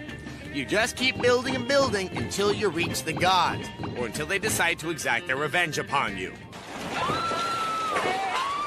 But for now, the gods choose to punish us with Deep Sea Tycoon Diver's Paradise. More unpleasant than a mouthful of salt water, Deep Sea Tycoon Diver's Paradise gets 1 sickly starfish out of 5. Cessler was right. Thing Cook sucks. I'm Albert Pujols. Welcome to Backyard Baseball 2007. The pitch? Backyard Baseball 2007 for the PS2 is the only kids game to hold licensing rights for both Major League Baseball and Major League Baseball Players Association. That's a shame, because the only thing this game hits a home run at is being awful. Yes, I know this is a game for kids and they can barely wrap their minds around the concept of not messing their granimals, let alone playing anything more complicated than let's hit ourselves in the head with the padded bat. But even they don't deserve this. I'm Albert Pujols. Save it, Pujols. Sure, things start out innocent enough. Come on, let's get together and play in the sunny summer weather and... Yay, this is gonna be fun. Look, Billy, it's all your favorite players, like A-Rod, Paul Konerko, and Albert Pujols. I'm Albert Pujols. Seriously, Pujols, not now. As you take the field, prepare to be bombarded by the worst color commentary of all time, delivered by what sounds vaguely like a kid. Don't think the batter could have gotten wood on that one. We know he's not, because his go-to banter isn't about that one time that Bob the Builder befriended a dump truck with a southern accent. I've seen him park those balls in Mrs. Hughes' backyard. Most of the time, he can't even get the sex of the players right. So Peter. the batter? Got him. Tried to backdoor him. It's swinging in. Got him. If you can tune him out, you'll be able to hear the supportive words of your teammates. Feel free to swing, statue. Have you heard the one about the guy who strikes out? Kicks and delivers. Hit the ball! Maddeningly annoying dialogue aside, this game also involves playing baseball, if that's what you call it, considering that baseball for the NES offered more control than this game. The fielding mechanics will cause plays to go awry for no reason at all. Oh, drunk fan dad is not gonna like that one. Offense is no better, as players often advance to bases that the ball has already been thrown to. That is, when they're not randomly running into a fence. Long story short, we let a 9-year-old play backyard baseball, and he actually asked if he could stop. This game needs to be set back down to the farm league. And by farm league, I mean wherever it is on a farm that pigs are, so they can wallow in it. Backyard Baseball 2007 gets a 1. I'm Albert Pujols. Out of 5.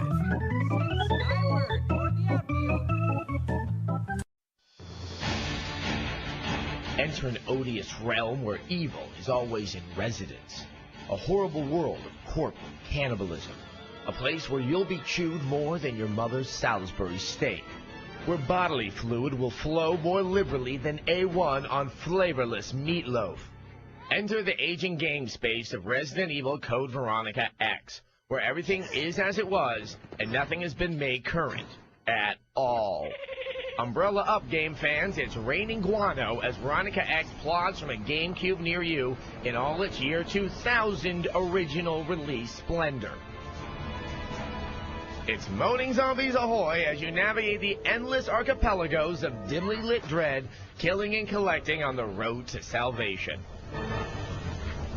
In the year 2000, this game had a creepy charm, as evil perverted innocence and mangled corpses leapt at you from the shadows. In 2004, fear is replaced with brain-clearing frustration as you flip the switch on some gizmo, only to realize you're missing the butternut squash of destiny necessary to spring someone from a locked room or door. This means backtracking through a bazillion doors, ladders, and giant worm obstacles to get back to that damn thing you forgot in order to continue.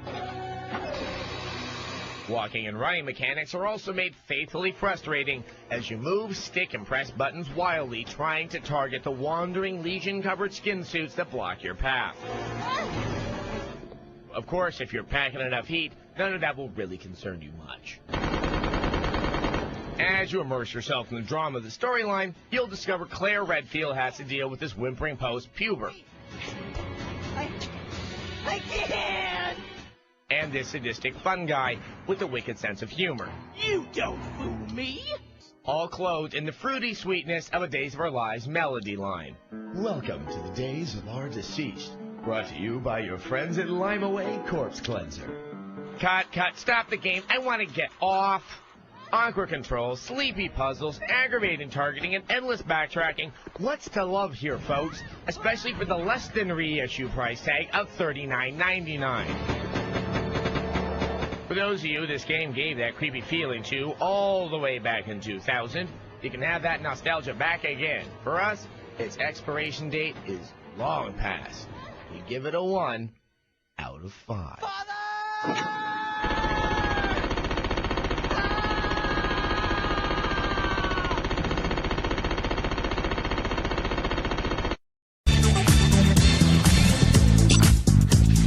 Sometimes you just get a certain feeling about a game. It stirs something deep down inside you, something primal, the kind of gut feeling that tells you, this game sucks. Onechanbara Bikini Samurai Squad should have a lot going for it. It's connected to an anime franchise. There's more blood than you can shake a hepatitis test at. And the lady parts? Good lord, the lady parts. Yes, Onechanbara Bikini Samurai Squad should have a lot going for it, but it's a fail. This game is so bad. When it arrives in stores, they should take the entire box and dump it right in the bargain bin without opening it. Unless they have something more insulting than a bargain bin. In that case, it should go there. As you mindlessly button mash your way through the yawn-inducing levels, you'll find this game brings up more questions than it answers. What went wrong here? And here? Exactly how does one make a computer-generated character come off as a bad actor? It shouldn't be possible. Himiko-sama. Da. Terrible. Nothing moves the way it should in Onechanbara Bikini Samurai Squad. Not the vehicles, not the people, and especially not the enemies. I mean, they don't attack you, and most of the time they're just hanging out. You know what? I think Daddy needs a reminder why he fished this one out of the toilet. Okay, exactly what is causing the jiggling on this one? The truth of the matter is that Tetris for the original Game Boy had more menacing enemies than Onechanbara Bikini Samurai Squad, and those were just shapes. But Adam, there's hot girls in tiny undies running around and being hot in super hot ways. Isn't that worth something? No. A 1 out of 5. These are the voyages of the Starship Excelsior. Its ongoing mission to explore strange new worlds, to seek out new life and new civilizations, to boldly go where none have gone before.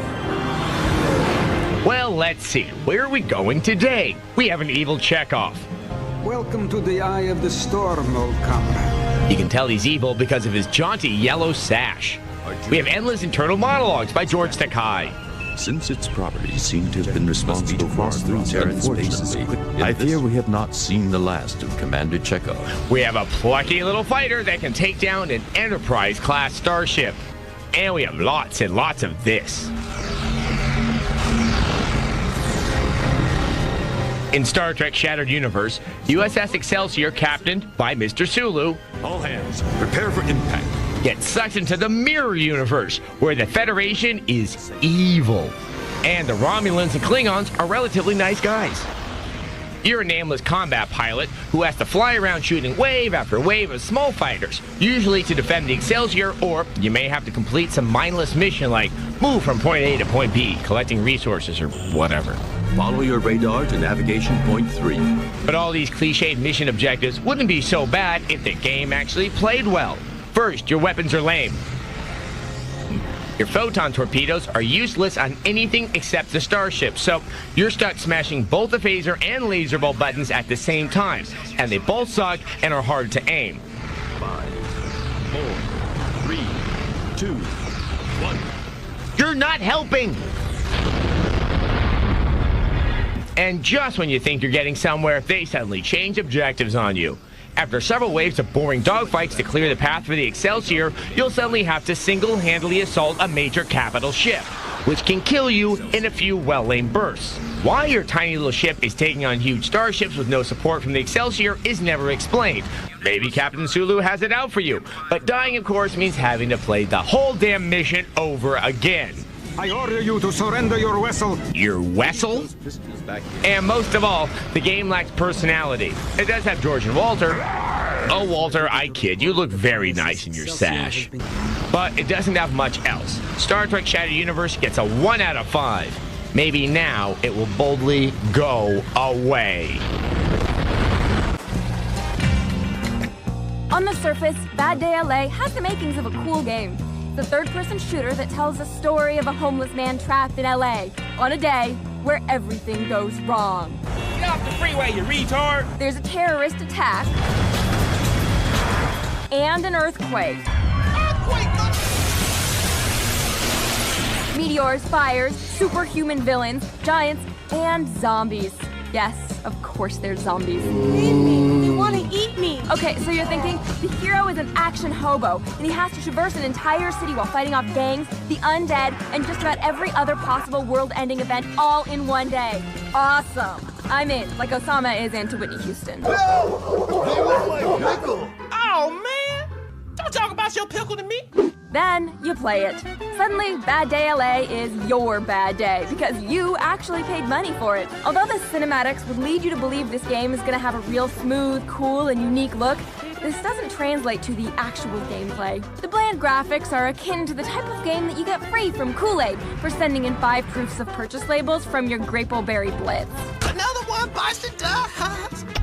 As cool as it might sound to play through a game as a battle-ready homeless guy, consider this. Do you really want to take the hero's journey with a guy who probably smells like part of that journey is never having to say I wiped properly? Something ain't right. Oh, Momodo breakfast burrito up my pipes. Ooh. Your main objective in this game involves a fair amount of outright murder, but at its core, you really just have to help people. In fact, of all the generic, same-as-it-ever-was weapons in this game, for instance, the shotgun that you'll have to shoot drug dealers with up to 5 times in order to bring them down, you'll probably use the gauze the most. Yeah, that's right, I said gauze, which you'll use to bandage and heal the panicked denizens of LA. Why? To earn smiley faces, because isn't that what hobos are all about? Even the murderous railway ones? Sometimes when a game is just downright bad, a little humor can be its saving grace.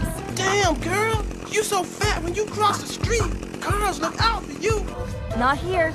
The jokes in this game are as tired as the sick kid that tags along with you the whole time, puking on people as a weapon. I'm not gonna say that all the jokes we say on X-Play are mature or thought-provoking, but the constant references to fine asses and mud butt in Bad Day LA get to be a bit much. If you don't want to see it in mud butt, you best close your eyes. Bad Day LA took a great apocalyptic premise, set it in a city that couldn't be more deserving of an apocalypse, and then totally crapped in their proverbial hobo trousers. That's the way we do it! Bad Day LA gets a 1 out of 5. And that, boys and girls, is your lesson for the day. Dancing, dancing, dancing. Dancing, singing, making videos, and getting your boogie on. Kind of reminds you of the flick Boogie Nights, right? Well, let's just say it's about 13 inches short of that. This is Boogie. A unique rhythm and singing game exclusively for the Wii. It's unique in a sense that it barely qualifies as a game, let alone a good one. Part karaoke revolution, part random rhythm game, the premise is simple. Make the bootleg Toe Jam and Earl character dance to the beat by waving the Wii remote up or down or side to side. And by doing so, you build up boogie power, which allows you to pull off special moves or pose during your climax, much like Dirk Diggler. Sounds simple, right? It's simple in the fact that this game lacks a challenge. In fact, the songs have no bearing on the gameplay at all, not even the rhythm. Here's a demonstration. While playing, the speaker in the Wii remote produces a metronomic click that is out of sync with the beat of the song. So, which beat are you supposed to follow? The one from the controller or the one from the song? The answer is, who gives a Just flail your arms like a jackass and you'll do splendidly. It's a rhythm game that lacks rhythm. Is it wrong for me to say that Stephen Hawking has more rhythm than this game?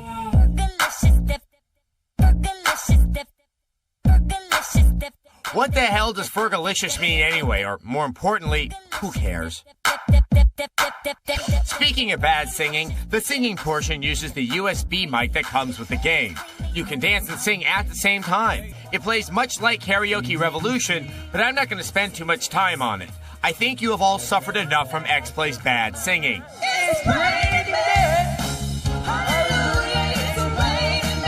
The only interesting feature is the Video Maker, which lets players record and edit their painful performances. Other than that, the visuals are nice, and Boogie features a diverse playlist of songs that range from Culture Club to Britney Spears. Oh, baby, baby, oops, you think I'm in love. And as we know, anything associated with Britney Spears is guaranteed to be an easy but painful experience. See, my problem is this. And trust me, after playing this game, it will really feel like you are out boogieing a night with Britney. After the 2 minutes you're done with it, it will feel like you are urinating Tabasco. This game is literally that excruciating. Boogie gets a 1 out of 5.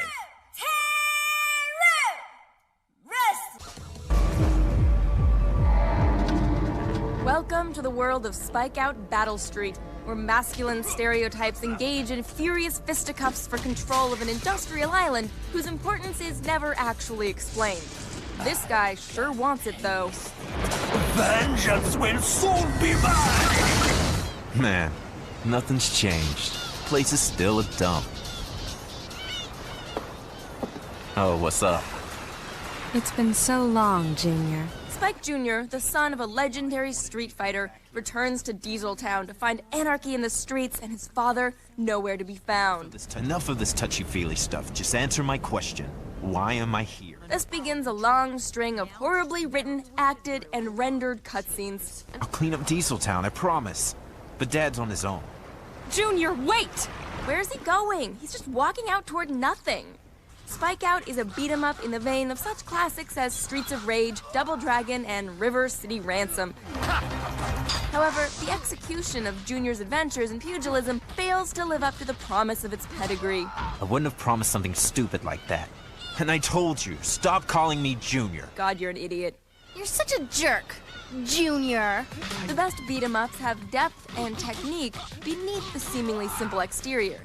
Spikeout lacks any depth whatsoever. The tutorial is red flag number 1.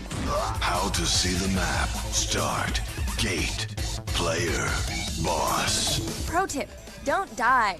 You have one 6-hit combo you'll use over and over. The announcer never ceases to be impressed by this.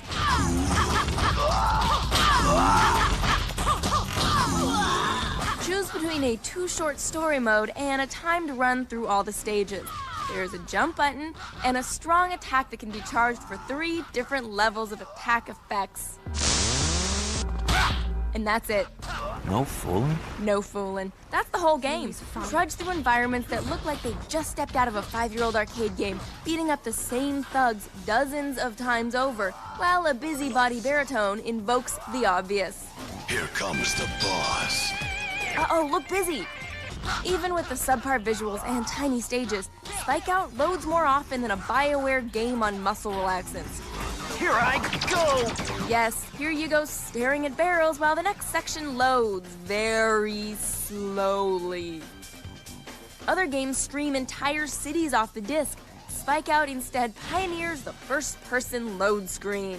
It's amazing how messed up this island is. Wait till I get going! If you die, that's it. No continues. You go back to the beginning of the level. Game over. You can't skip the cutscenes until the interminable load times are finished, so you'll be repeatedly subjected to inane dialogue and vaguely homoerotic overtones ad nauseum. You're not my enemy. I can tell. I was thinking the same thing. You're strong. Not as strong as you, man. I can see that. Are they just gonna go for it right there on the pavement? Actually, I'm here to find someone. As am I. I seek a man. try where the sailors hang out. The one potential saving grace of Spikeout is multiplayer, or would be if Xbox Live wasn't deserted. Split screen is also an option, but if you were dumb enough to pay money for Spikeout, you probably don't have many friends to begin with. We gonna throw down, or are we cool? Apparently, we're cool. Totally. If by cool, you mean a 1 out of 5. Back when Sony first unveiled PS3 game footage, Gundam was almost too good to believe.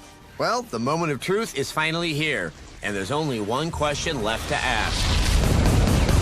What the f am I looking at? Looks like our lucky day. You'd be due for some luck after ending up in this god-awful game. Despite rolling on Sony's cutting-edge next-gen dubs, Crossfire looks distinctly last-gen. Hell, the ground is reminiscent of Armored Core on the PS1. But looks aren't everything, right? Surely there are redeeming features here somewhere. As with many Gundam games, you choose either the Earth Federation or Zeon side and battle it out during the one-year war through horrifically simplistic missions. The lock-on conveniently eliminates the need to aim, so you can just jog around firing at things you can't even see, and you're pretty much guaranteed to hit them. Enemy approaching the supply depot. There's an attempt to add some strategy with a damage system to let you blow off various body parts, but since the only way to target specific areas of an enemy is this useless zoom view, you're reduced to firing wildly and hoping you hit something important. In between missions, you slog through mind-numbing menus to manage your hangar of mechs and requisition new recruits. I've had more fun applying grout to floor tiles. Control of all the mechs is sluggish and clunky, and the uncooperative camera is no help at all. Luckily, the enemy isn't really bright enough to pose a significant threat much of the time. What are you doing? You're just standing in my base. Are you two even fighting each other? Everywhere you turn in this game, there's something horrible. I have to warn you, this part may make your eyes bleed. I'm not sure what I like better, the fact that the water behaves like a solid sheet of fabric, or the way it occasionally clips through the nearby ground. Protect the media. Media? The word is Medea. Mythological figure? Tragedy by Euripides? Anyone home? What are you doing? I'm kicking you to death pretending you're the game disc. It's amazing that Crossfire looks this bad and yet can't even manage to run smoothly. It's not like we expected a Gundam game to knock it out of the park or anything, but this wouldn't even be acceptable on the PS2, let alone as a launch title for the most advanced next-gen system in existence. I've been hit! It's over! What will suit Gundam Crossfire gets a 1 out of 5 for being shovelware of the highest order. And if you buy it, you're part of the problem. Unfortunately, we've lost. Critical.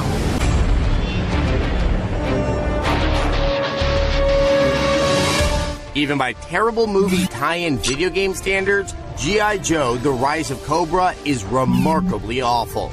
The character models, for example, are horrendous. Channing Tatum looks like a burn victim. Ugh. And Scarlet looks like she got her code name from eating too many red velvet cupcakes. The gameplay consists of holding down your fire button and watching the bad guys melt. Man, it's so weird the way they just dissolve when they go down. Occasionally a meter will fill up and you can put on your accelerator suit. But instead of giving you remarkable new powers, they just let you move slightly faster as the Real American Hero theme song plays. Would you believe this is the best part of the game?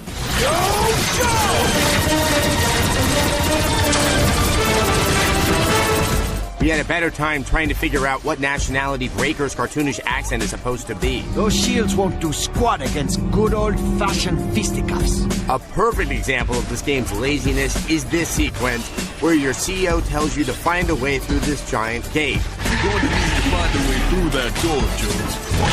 What's the solution to this tricky puzzle? Why, it's the enormous yellow button, which is right next to the door. Where did that come from? The gameplay in G.I. Joe is easier than Sienna Miller. Occasionally you can hail satellite-guided missiles down upon your enemy, who scream like tortured animals. The gameplay is astoundingly linear. Apparently jungles have hallways. Who knew? And parts of G.I. Joe are simply unfinished.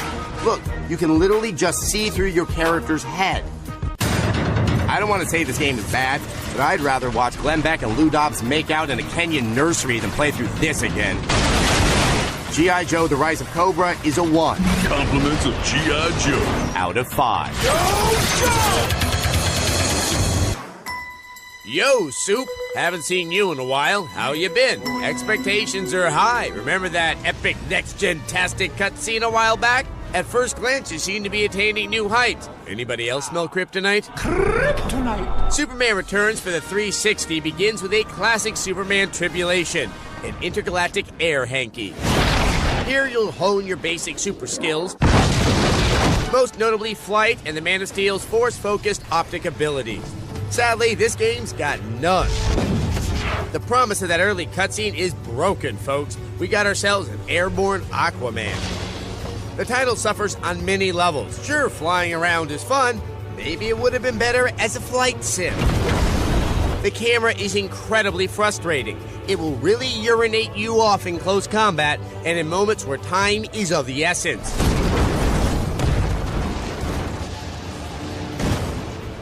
The controls are sloppy as well, almost demanding button mashing. Kevin Spacey crosses over as Lex Luthor. He wanders into cutscenes, squinting nefariously as he plots the downfall of Earth's blue bodyguard. There's no place for you anymore, Superman.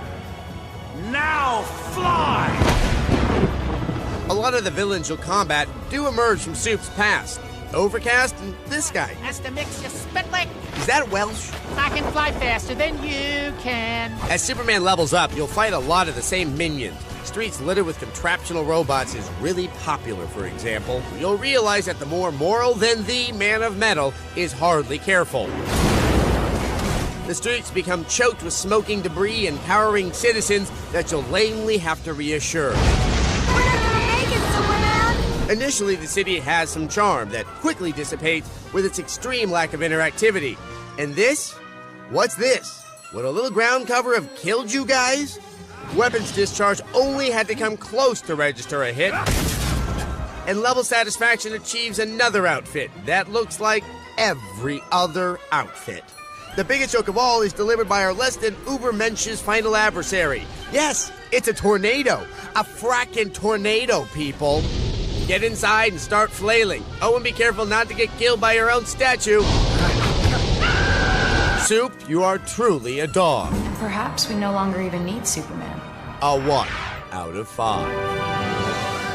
I am Beowulf! Whoa there, little bear. Calm down. This is just a review for Beowulf the Game. Beowulf the Game is a hack-and-slash adventure starring this guy. I am Beowulf! Beowulf! Beowulf! Beowulf the Game focuses on the unseen 30 years of Beowulf's reign as king. It's a clever way to expand the world of Beowulf. At least it would be if Beowulf tried to be anything more than a useless accessory to the movie marketing campaign. It's an action game, which means Beowulf and his Thane cheerleaders land on the shores of Denmark, spoiling for a fight. What they get is an epic battle with crabs. I can relate. The gameplay is about as tired as you can get. Slashing moves, some combos, and Simon Says-style boss battles. And a lot of stomping on people's nuts.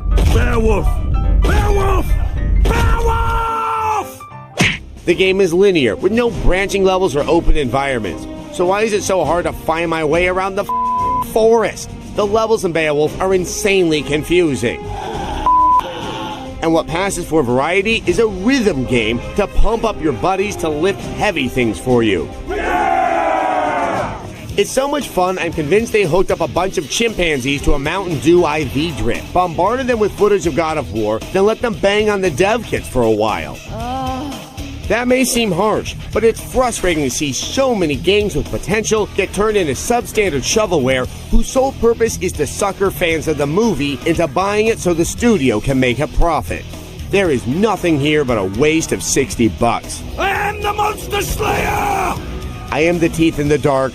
I am the talons of the night. I am strength. I am lust. I am power. I am a 1 out of 5. In an attempt to cash in on a fad that swept the nation over a decade ago, Tamagotchi Party On brings everyone's favorite virtual pet to life in a video board game. Good thing this game has subtitles.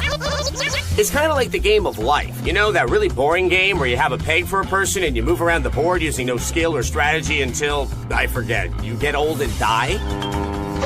Well, there's no sweet release of death in Tamagotchi, and instead of achieving milestones and building a family, your Tamagotchi is running for elected office. The goal is to earn the most popularity points before Election Day. You do so by earning money and gaining popularity through random events and the occasional minigame. But really, the first player to reach the location of the campaign speech gets the most popularity points and wins the election. When you land on an event space, you might trip and lose $10, or you may help some kids across the street. There are also gotchi games where you can win a few bucks by catching a blobchi. But even your Tamagotchi appears confused by this. The mini-games cover a wide range of standard campaign activities like waving to a crowd, playing rock, paper, scissors, and of course feeding squirrels from a trampoline. Yes, it makes perfect sense. Unfortunately, it's not all squirrel feeding excitement. All the mini-games are single-player and you spend most of your time rolling a virtual die. And by the way, we may be expecting too little of our candidates when we're challenging them to set a clock correctly. In terms of parties, this game is like sitting in someone's rec room with a bowl of bugles and the music turned low so that you don't bother the host grandmother in the next room. Tamagotchi Party On catches 1 blobchi out of 5. Ever imagine what the world would be like without the smiling faces of overworked McDonald's cashiers? A world without Billy Joel and Elton John concerts. A world without the hopeful faces of the handicapped. A world without light. Is the sky falling? Or are we, for the next 3 minutes, going to incarcerate you within one of the worst game environments ever created by people with computer science degrees? Take that, math boy! Backyard Wrestling, there goes the neighborhood, plows into your living room and proceeds to lower the real estate value of the furniture by putting your ass to sleep in it. Let's get something straight. This is not to say that the wrestlers deserve any of the grief here. These guys are seriously doing things you can't do. But I don't feel pain. Oh, the insane clown posse are here. Them lending celebrity cred to this sport is kind of like Meatloaf being considered as the 4th of the 3 tenors. What's so bad about the game, you say? Look at it. This environment isn't muddy because it rained last night. Its uninspired, flat look is just plain lazy. Destructible environments almost seem as if pieces of the game itself are breaking off into incomprehensible bits of chaos. The physics in the game are more like the simple math of your mother telling you it's time for bed. Look, the office worker and the IT guy are having a difference of opinion. I got a computer. Hey, want to see my resume? Maybe he's an army recruiter. Come on, kid. The military's fun. You get to oversee free and democratic elections in foreign lands.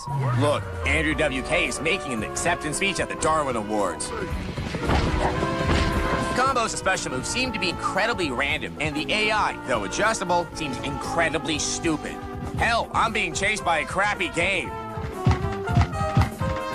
Adjusting the AI only seemed to increase the rubber band effect, where if you're winning, the game just snaps back and blocks everything you throw at it until it wins. Airlifting porn stars into the game does little to increase the doing factor in the game. Their incessant muling repeats so frequently, you'll just start letting them win so you can leave them. One down. This brings to mind the horrendous audio in the title. Get ready to lose. The sounds are similar to those your ass will make after you eat the game. Oh, look, it's Mel Gibson's favorite action hero, looking for grub at Magdalene's. Run. Don't walk from this title, folks. We give it a 1 out of 5.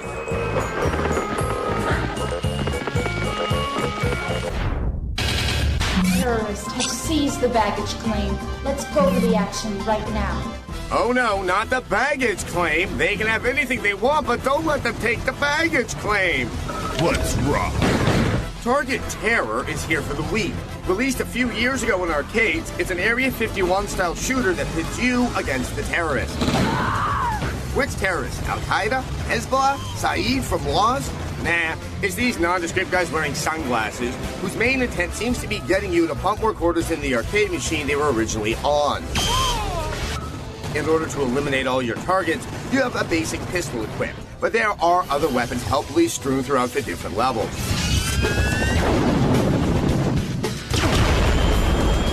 So, what's bad here? To me, besides the cheesy graphics, dated concept, and unresponsive reaction times on terrorists you've already shot, how about the fact that they didn't even try to make the fake newscast sound different? Let's go live right now, right now, right now, right now. But my biggest beef here is with the attitude of the civilians you're saving. I mean, seriously, here's a young lady I just rescued from a tanker ship the terrorists commandeered. And how does she thank me? By deciding where her true loyalties lie. Slapping on a cheap pair of sunglasses and trying to stab me in the neck. Not cool. This is the kind of game that raises all sorts of questions. Questions like, is America prepared for a terrorist invasion at the Golden Gate Bridge? Why are we storing our nuclear waste in baggage handling areas at the airport? Who's chucking dynamite-strapped turkeys at my face? And when are you going to finally tell us the score, Sessler? Right now. Target terror hijacked 1 golf cart out of 5. Hello, kids. Today's gaming word of the day is scatological. Now, scatology is a biologically oriented study of excrement. Now, you might find yourself saying, well, Adam, that's all well and good, but I have no interest in studying the fragrant fruit of the booty. I simply want to know if this game is good or bad. Well, if scatology is the study of waste, this game is one of the larger human wastes of time we've ever seen. Allow us to put on our lab coats so we can further examine this rhino turd for your enlightenment. The video game ghetto sure is getting bleak, what with the 50-cent game being so bad and all. It's art imitating life. 25 to Life is another cracker-coated crap fest with a street-credulous soundtrack that may distract you for a moment as you stare in disbelief at what in Frodo's furry nuts you're doing playing this game. Somebody set me up! Raise the curtain on level 1 and find yourself home sweet hood arguing with this tragic case of cosmetic surgery gone bad, who is apparently the mother of your child. You're Freeze, one of 3 characters you'll play in the game. And speaking of games, Freeze wants out. So, you know the drill.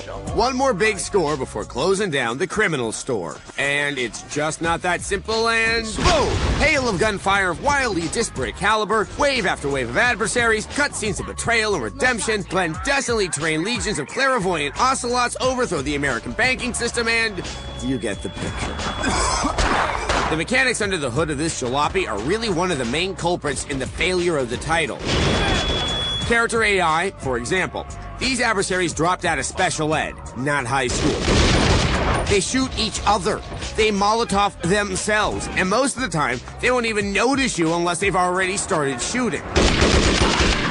You'll notice quickly enough that staying in the wide open will end your thug's life pretty quickly, as your adversaries are ridiculously accurate. Can you tell me what's going on here? What?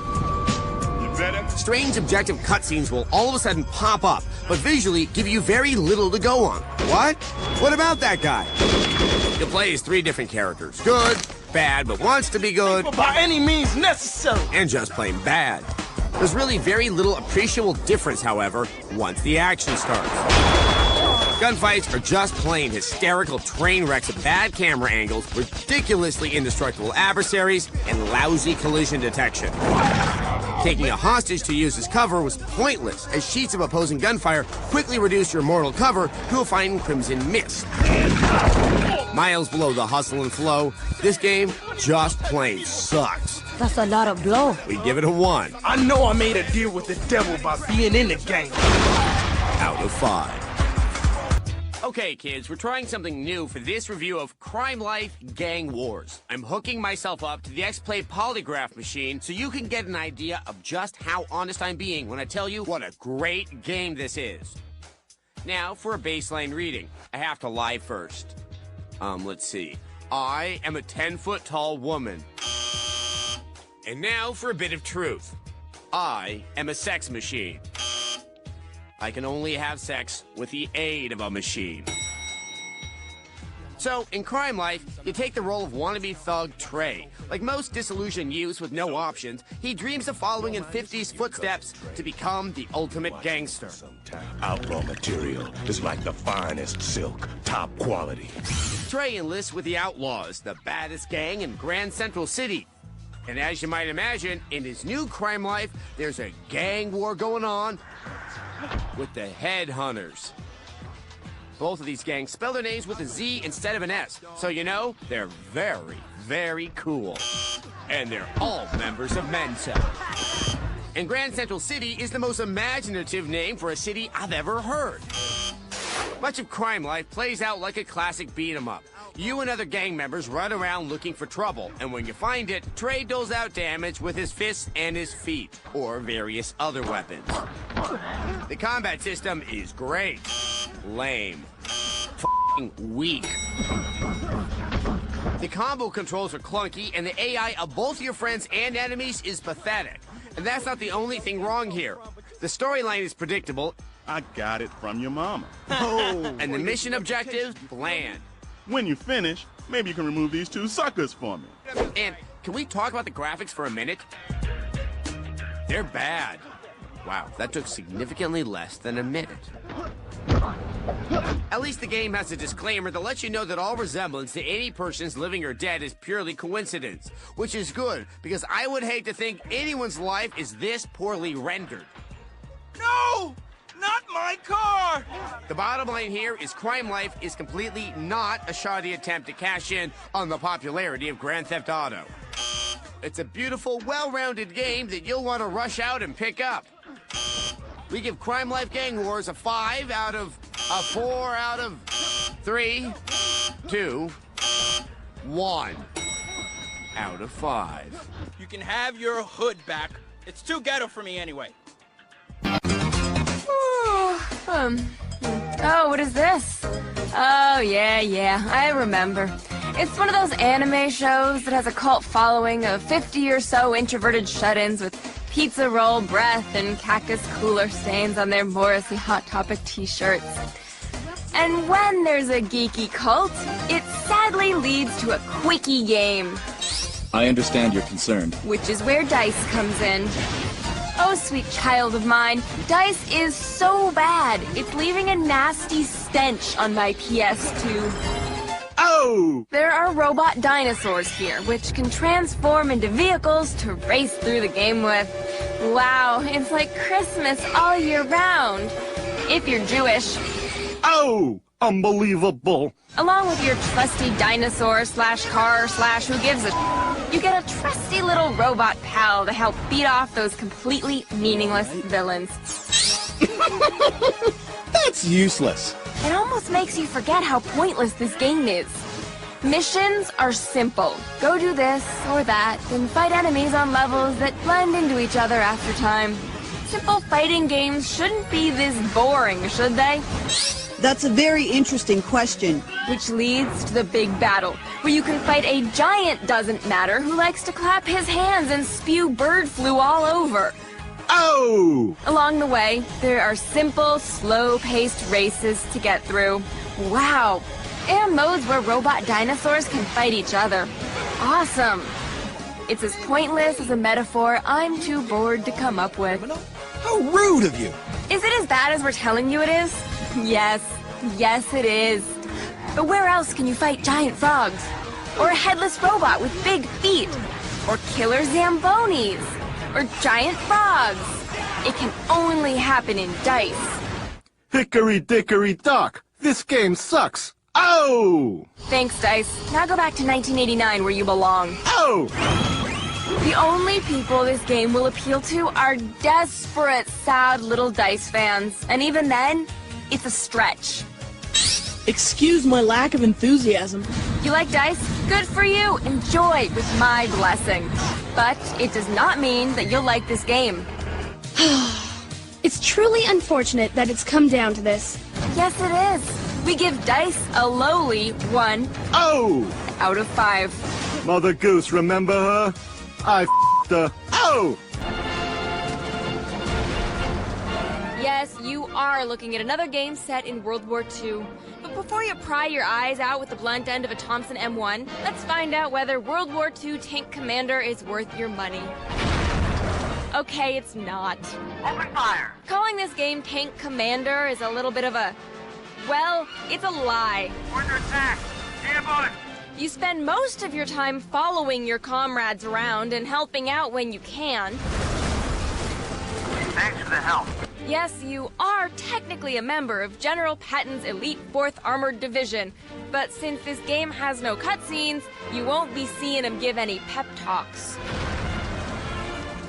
The voice actors in Tank Commander give new meaning to the phrase, low energy. Damn it. I think there's another bridge further down. Honestly, it doesn't really matter, since half the time you can't actually make out what they're saying. Let's clear this area on the way to them to secure the back end. Thank God for captions. The artificial intelligence in this game is also terrible. Most of your opponents will actually just sit still as you shoot them. The game looks passable, but because the visible distance and the overall level of detail are so low, it can be hard to tell your enemies from your allies. Come long enough, I'll lead the way. And if you're a fan of the late 90s trend of adding lens flare for the sake of realism, prepare for a slice of digital heaven. This game features more lens flare than a season of Nova. There isn't a whole lot of realism here. German tanks almost always take 3 hits to kill. Meanwhile, you can survive a ton of attacks thanks to your refillable health bar. Since you're controlling a tank, you'd expect to be able to plow over any obstacle. But in the world of Tank Commander, the slightest twig is a mighty barrier. You can't even roll over this 2.5-foot wooden fence. The game doesn't feature multiplayer mode, but that's probably just as well, considering how poorly assembled this game is. Hey, Rommel 3000, do you read me? What's your 20? I don't know, Patton Fan 47. Just keep heading south. We're bound to run into each other. I can't. There's a 2-foot-high wooden fence in the way. Oh, God. What's wrong? Are you okay? I'm blinded by lens flare. It's everywhere. We tried hard to find a reason to like this game, and all we could come up with was the price tag. Since it's a budget title, you'll only be wasting about $20 instead of the full $50. But please, for the love of Patton, don't do it. World War II Tank Commander gets a 1 out of 5. Patton Fan 47, is that you? Oh God, a German tank! Must drive faster! No!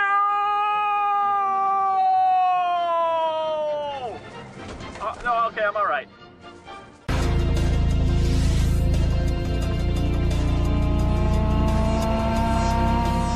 At some point in the last few years, someone, no one's quite sure who, decided that Japanese-style drift racing was cool. To that person I say this: thanks a lot! Because of you, we have to deal with Tokyo Extreme Racer Drift 2, a game that's as convoluted as its title. Drift 2 takes us back inside the lame, poorly rendered world of Kaido, where street racers spend their days tweaking their rides and creepily trolling nearly empty parking lots at night looking for competition. Competition like this delivery truck, the driver of which, I assume, was loitering in the dark looking for something other than a race. Sorry, Eureka, I guess you'll have to find somewhere else to dump the body. Although the game is technically a sequel, it's more likely that the 2 is there to indicate that everything crappy about its predecessor is still here, but doubled. Case in point, the graphics. It's hard to capture the true spirit of drift racing when employing what looks like 2D backgrounds from the first Ridge Racer. The game offers several racing scenarios, like day driving, night driving, uphill driving, and what amounts to a romp through a driver's ed course called Gymkhana. Not to be confused with gymnastics meets martial arts masterpiece Gymkhana, which actually has a more cohesive, well-crafted plot than this turd of a game. One would think that drifting is an important part of Tokyo Extreme Racer Drift 2, and technically, it is important. That is, if you can somehow execute a drift. The clumsy game mechanics make pulling off a successful drift about as likely as there not being another sequel to The Fast and the Furious. Incidentally, if there is another one, and there will be, my guess is that it will involve people settling their beefs, or beefs, as it were, by racing and saying things like, "That's Tino, he's got the sickest drift out here, bro." Meanwhile, you'll be crashing into rails and rocks and trees. None of which count as an actual drift. The fact that there are a number of cars to choose from is a little consolation for the hours and hours you'll spend shuffling through confusing game menus and awkwardly crashing your way through courses.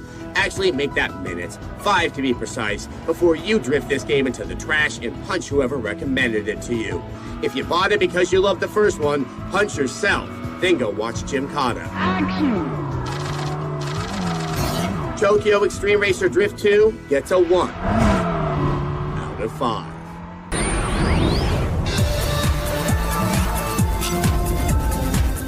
hell is this? Mindjack?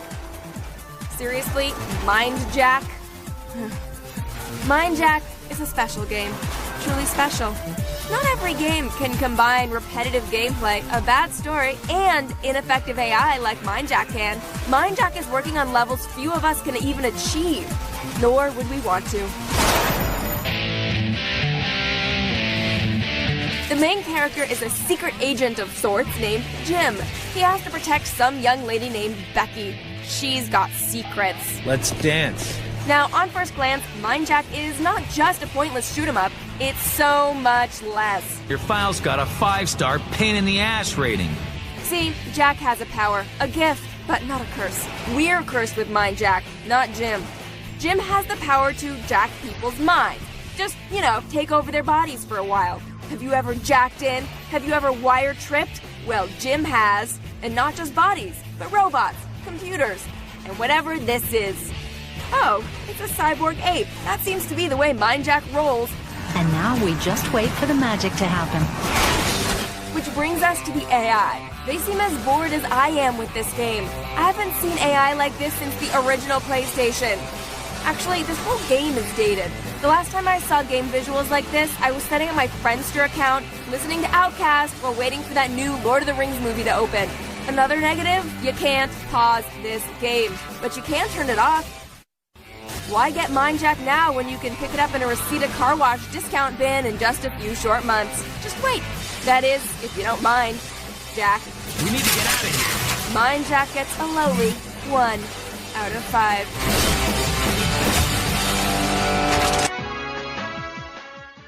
It's time to play Name That Genre! From the box art, Mobile Light Force 2 looks like a Charlie's Angels knockoff. Nope. Well then, looking at the character screens, it must be one of those anime RPGs with 45-minute cutscenes. Again, no. In reality, Mobile Light Force 2 is a port of a Japanese arcade shooter. Notes the vertical letterboxing. Really makes you feel like you're at the arcade. And really wastes a lot of screen space. How can we put that space to good use? I know! Dance parties!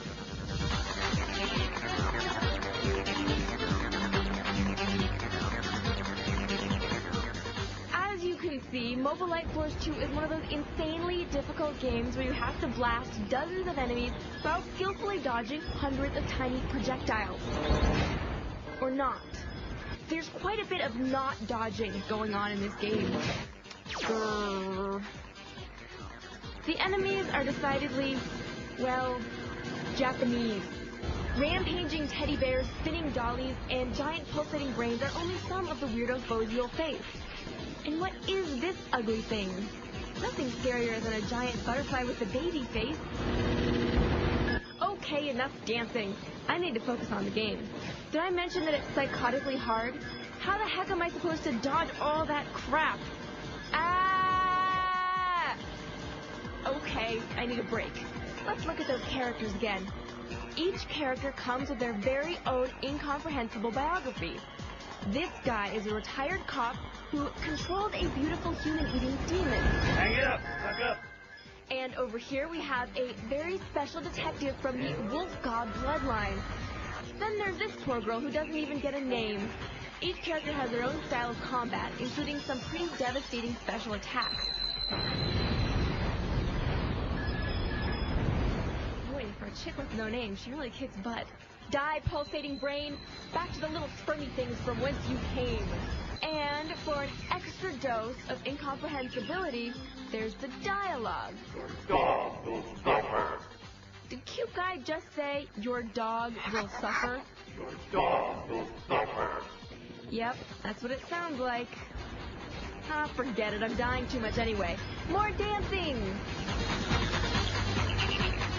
Unless you're a masochist with the reflexes of a god, Mobile Light Force 2 is going to bring you nothing but frustration. Ah! Nothing more demeaning than getting your butt kicked by some Teddy Grahams. And if you do have godlike reflexes, then you'll finish the game in about half an hour. 5 short levels, and that's all she wrote.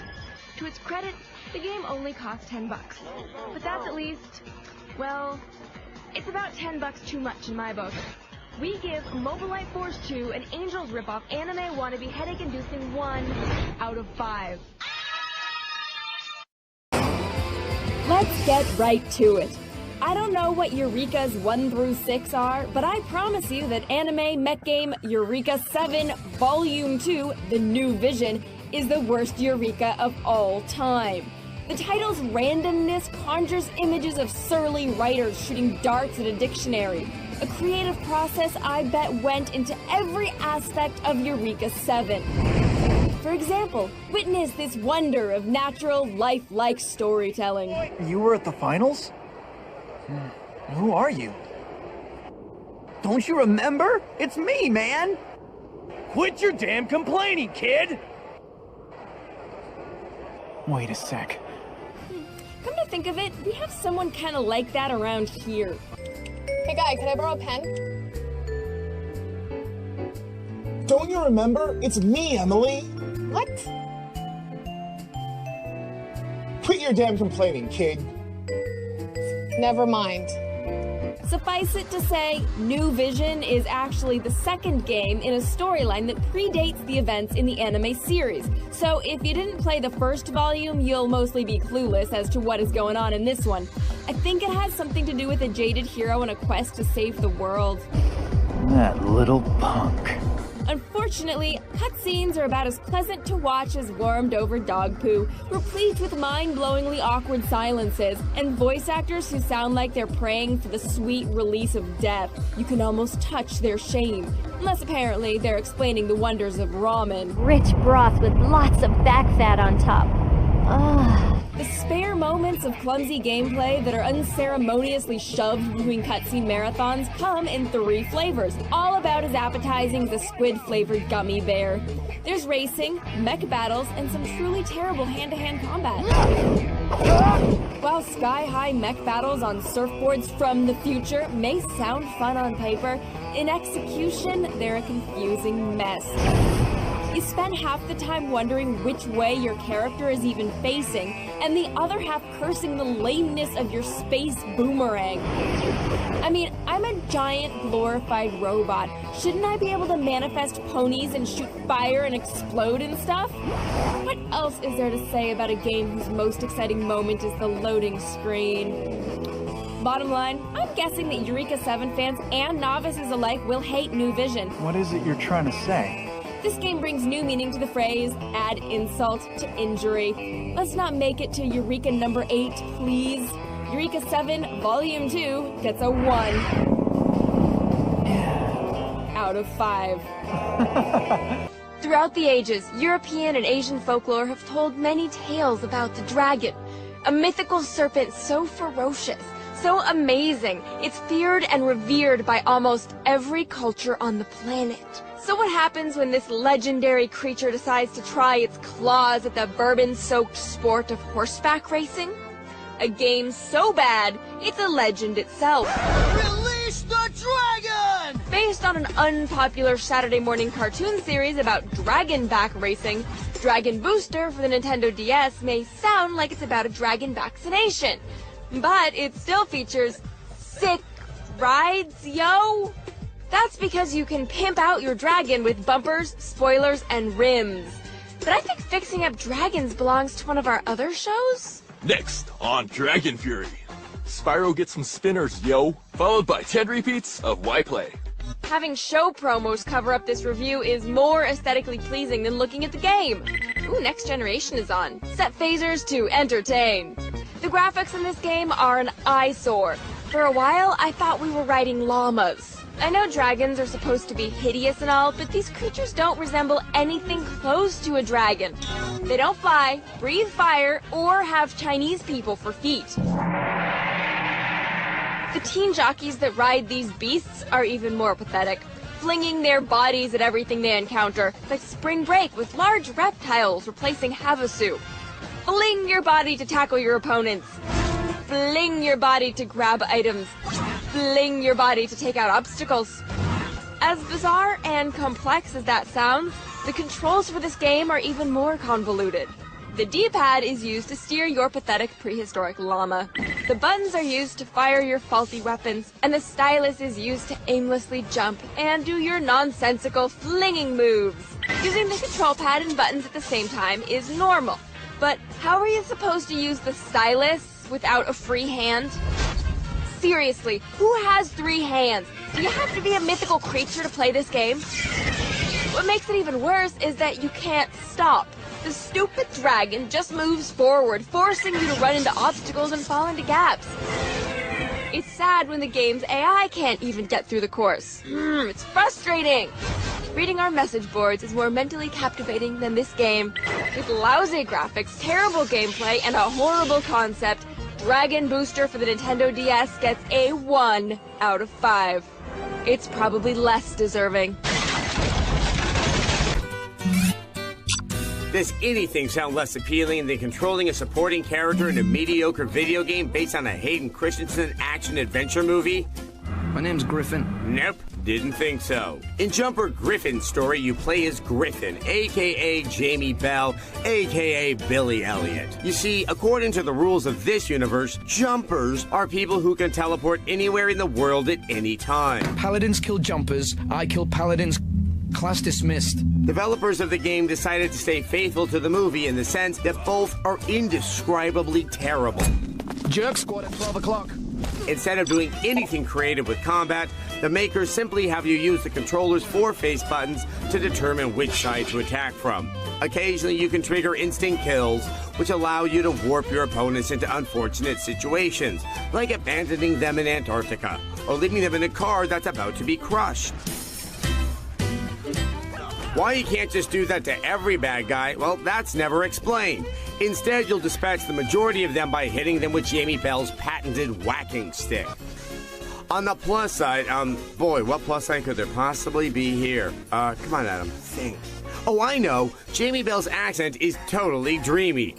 But we don't always get to choose our fights. Some fights, you're just born into. I could listen to him deliver meaningless platitudes all night long. My father once said that to remain a free soul means always being in a state of revolt. Yeah. And believe it or not, this retails for a full $60. If they wanted to insult us, they should have just cut to the chase and slapped us in the face with a penis. I'm gonna hurt you, Griffin. At least then I'd have a funny story to tell at next year's E3, and I get to touch a penis. Not bad. No, guy. Actually, it is pretty bad. Jumper Griffin's story gets 1 Samuel L. Jackson cameo. Good of you to come. Out of 5. This is the life. Jacuzzi, gorgeous babes, nice food, orgies. Oh God, I don't even know where to start. Has anyone heard of Torrente? I guess he's some kind of cult comedy genius in Spain, but I fail to see the humor. There are apparently 3 Torrente movies, and maybe if I had seen one of these, the game would make at least some sense. The game offers this as a backstory. My story begins a ways back in Madrid, Spain, where I was a high-profile police officer. I decided it was up to me to bring justice back to the streets. It's all so clear now. I didn't know what I was thinking. If Torrente was kicked off the force, then I guess he was the only cop on it to begin with, because the streets of Madrid apparently are full of violent clones with automatic weapons, with not one cop in sight. Okay, so the story doesn't translate or make any sense. See? I shot a man and then blew up a car. But how is the gameplay, you ask? Well, do you like rectal surgery? Then you'll love this game. If you can make it through 30 seconds of mission 1, then you either have a tumor or you're a masochist. Or both. The goal is to disarm 5 bombs planted around Madrid. Glorious Madrid. The city is huge, which in most games would be a good thing. But here's a typical map of your assignment. Wow, I can draw maps too.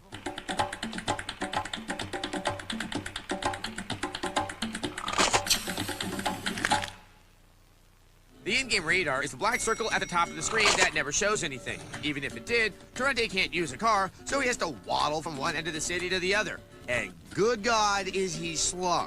How slow is he? He's slower than evolution. Hi-oh! He's slower than Tara Reid's reaction time. Hi-oh! He's slower than a John Kerry speech. Hi-oh! In another mission, Torrente has to shoot manhole covers so someone named Coco won't fall into them. Don't ask me who Coco is, because I have no f***ing idea. He's just some guy with a blindfold on. If this is the best Spain has to offer, it's no wonder they're turning into zombies. Perhaps I'm too hard. There are some nice things. Leonard Nimoy's in it, and you kill him. And you can choose between first and third person, but I guess that's like saying being paralyzed isn't that bad because I can still move my eyes. Torrente gets a 1 out of 5. And I hope it burns in hell. If there's one thing this world needs, it's a forgettable sequel to an unremarkable spin-off of a franchise that hit the wall half a decade ago. Dynasty Warriors Gundam 2 is exactly that game. This series has not aged well, and there are a wide variety of crucial design flaws that somehow still remain unaddressed. But you know the old saying, if it is broke, don't fix it. The battlefields in Gundam 2 are extremely large, but the basic goal remains the same. Destroy enough bad guys in a certain area and your allies can come control that zone for you. Then you can move on to the next swarm of largely mindless enemies. If that sounds repetitive to you, check this out. It is repetitive. It's extremely repetitive. To be fair, the game offers up some combos and you have the ability to thrust and block. But let's just be honest here. The combat is extremely limited in its variety. You'll be spending most of your time hitting the same 2 buttons over and over again, while wishing you'd spent your money on literally anything that isn't this. Move on! You'll have to do better than that. The textures and overall graphical look would suggest PS2 game, but this is running on the PlayStation 3, and despite the lo-fi visuals, it still can't manage a draw distance of over 20 feet. Which means that bad guys constantly pop up out of nowhere. Artificial intelligence is largely absent from the proceedings. Both your allies and enemies seem equally apathetic. Oftentimes they just stand there and stare at you. It's like being the only person at the office who actually has work to do. Fans of the anime will be happy to know that the music, character designs, and voice acting have been directly grabbed from the TV show. Did you just step on me? Unfortunately, those fans will have to suffer through the game in order to experience them. Damn. That's it for me. Dynasty Warriors Gundam 2 gets a 1 out of 5. Wow, did I ever pick the wrong week to guest host X-Play? Why couldn't I have shown up when Halo 3 comes out? Instead, I get this. This is going to be a long review. Super Monkey Ball Adventure for the GameCube and PS2 takes the simple, satisfying control mechanics of the early puzzle games and awkwardly crams them into a platforming title. That's right, it has a storyline. In this case, your goal is to find out the cause of a mysterious sadness that's sweeping through the Monkey Kingdom. Maybe they can tell that they're starring in a doomed project. Anyway, you help out by running mindless errands for your primate pals. And by mindless errands, we really do mean mindless. This guy wants me to wake up a security guard. This one wants me to rescue his friend. This one wants me to take a picture. You get the idea. Listen, you know that we here at X-Play love monkeys. I mean, we had a whole episode devoted to them. Oh, good times. But we just can't give this game a pass. Ball out! Usually the series is made internally by Sega, but since they're all busy working on a version for the Nintendo Wii, this one got handed off to developer Traveler's Tales, who apparently traveled here from crappy Game Land. Almost everything in Super Monkey Ball Adventure feels like it was stolen from other generic platform games. The only fresh element is a system where you chant in order to pull off special moves. For example, saying, "Yay poo poo," lets you stick to surfaces, while chanting, "Woo woo poo" makes you invisible so you can sneak past guards. No, the chants don't have anything to do with monkey poo, or human poo, or any kind of poo for that matter. However, you'll be stymied at every turn by a camera with an attitude problem. Sometimes it actually feels like it's working against you. Since you're tilting the entire landscape in order to get around, you probably won't make it through the first level without getting motion sickness. I'm so sorry you had to see that. It would be one thing if the environments were built around the control mechanics, but it's like the level designers just stole some leftover sets from Crash Twinsanity and called it a day. I sense a montage coming on. Ball out! Ball out! Ball out! And it doesn't help that these monkeys' voices are more annoying than an entire episode of Tourgasm. Does anybody have an ice pick that I can puncture my eardrums with? There's a handful of new party games, but that's just about the only good news. Goal! If it didn't feature the series' beloved multiplayer mode, our score would actually have been -2. But as it is, Super Monkey Ball Adventure gets a low-hanging 1. Ball out! Out of 5.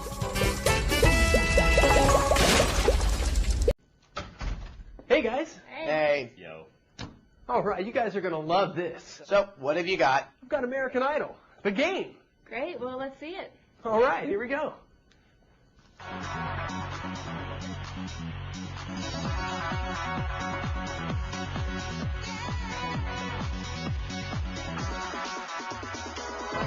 So it's just like American Idol, the show. I mean, you could go through all the auditions and the heats, and you just follow along and press the buttons.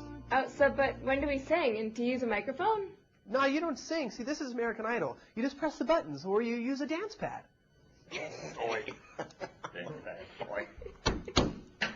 No, wait. There's actually more. This game is really good. Trust me. Sure it is. Let's see. You follow the icons that move toward the center of the screen. Occasionally, you have to perform some quick dual button presses. And that's it. You're judged on your reflexes. Yeah, let's go over this again. This is American Idol, the game, based on a singing competition. And you don't sing. This is just despicable. Randy, Paula, and Simon are here, but most of their comments are considerably toned down. I'm sorry. There's bad, and then there's you. You just weren't up to par today. I don't think you've convinced any of us. I really don't think you'll be back again in the next round. I've actually got friends who snore better than you sing. Dreadful. Okay, that's a good one.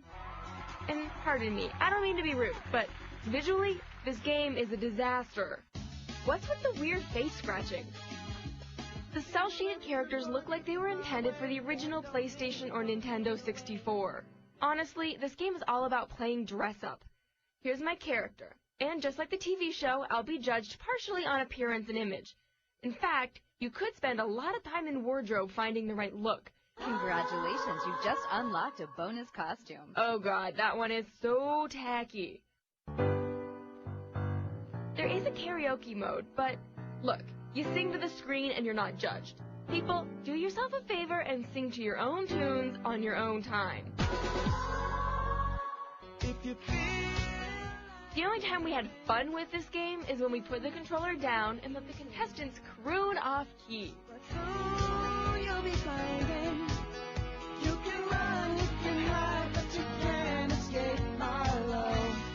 You guys, did I mention the 2-player option and the videos you can get of Reuben and Clay? Okay, that's enough. You know, I really don't know how to say this, and your presentation was great and all, but I really can't give this game a good rating. Yo, dog, dude, come on, this is American Idol the game. You mean to tell me there's no singing? This is absolutely the worst game I've ever seen in my entire life. I'm giving it a 1 out of 5. I can't believe I'm giving it a 1. 1 out of 5. Yo, dude, 1 out of 5. You guys are wrong. This is a great game. You'll see. Get out! Out! Next. My dog had that kind of talent. I'd shave its ass and shoot it.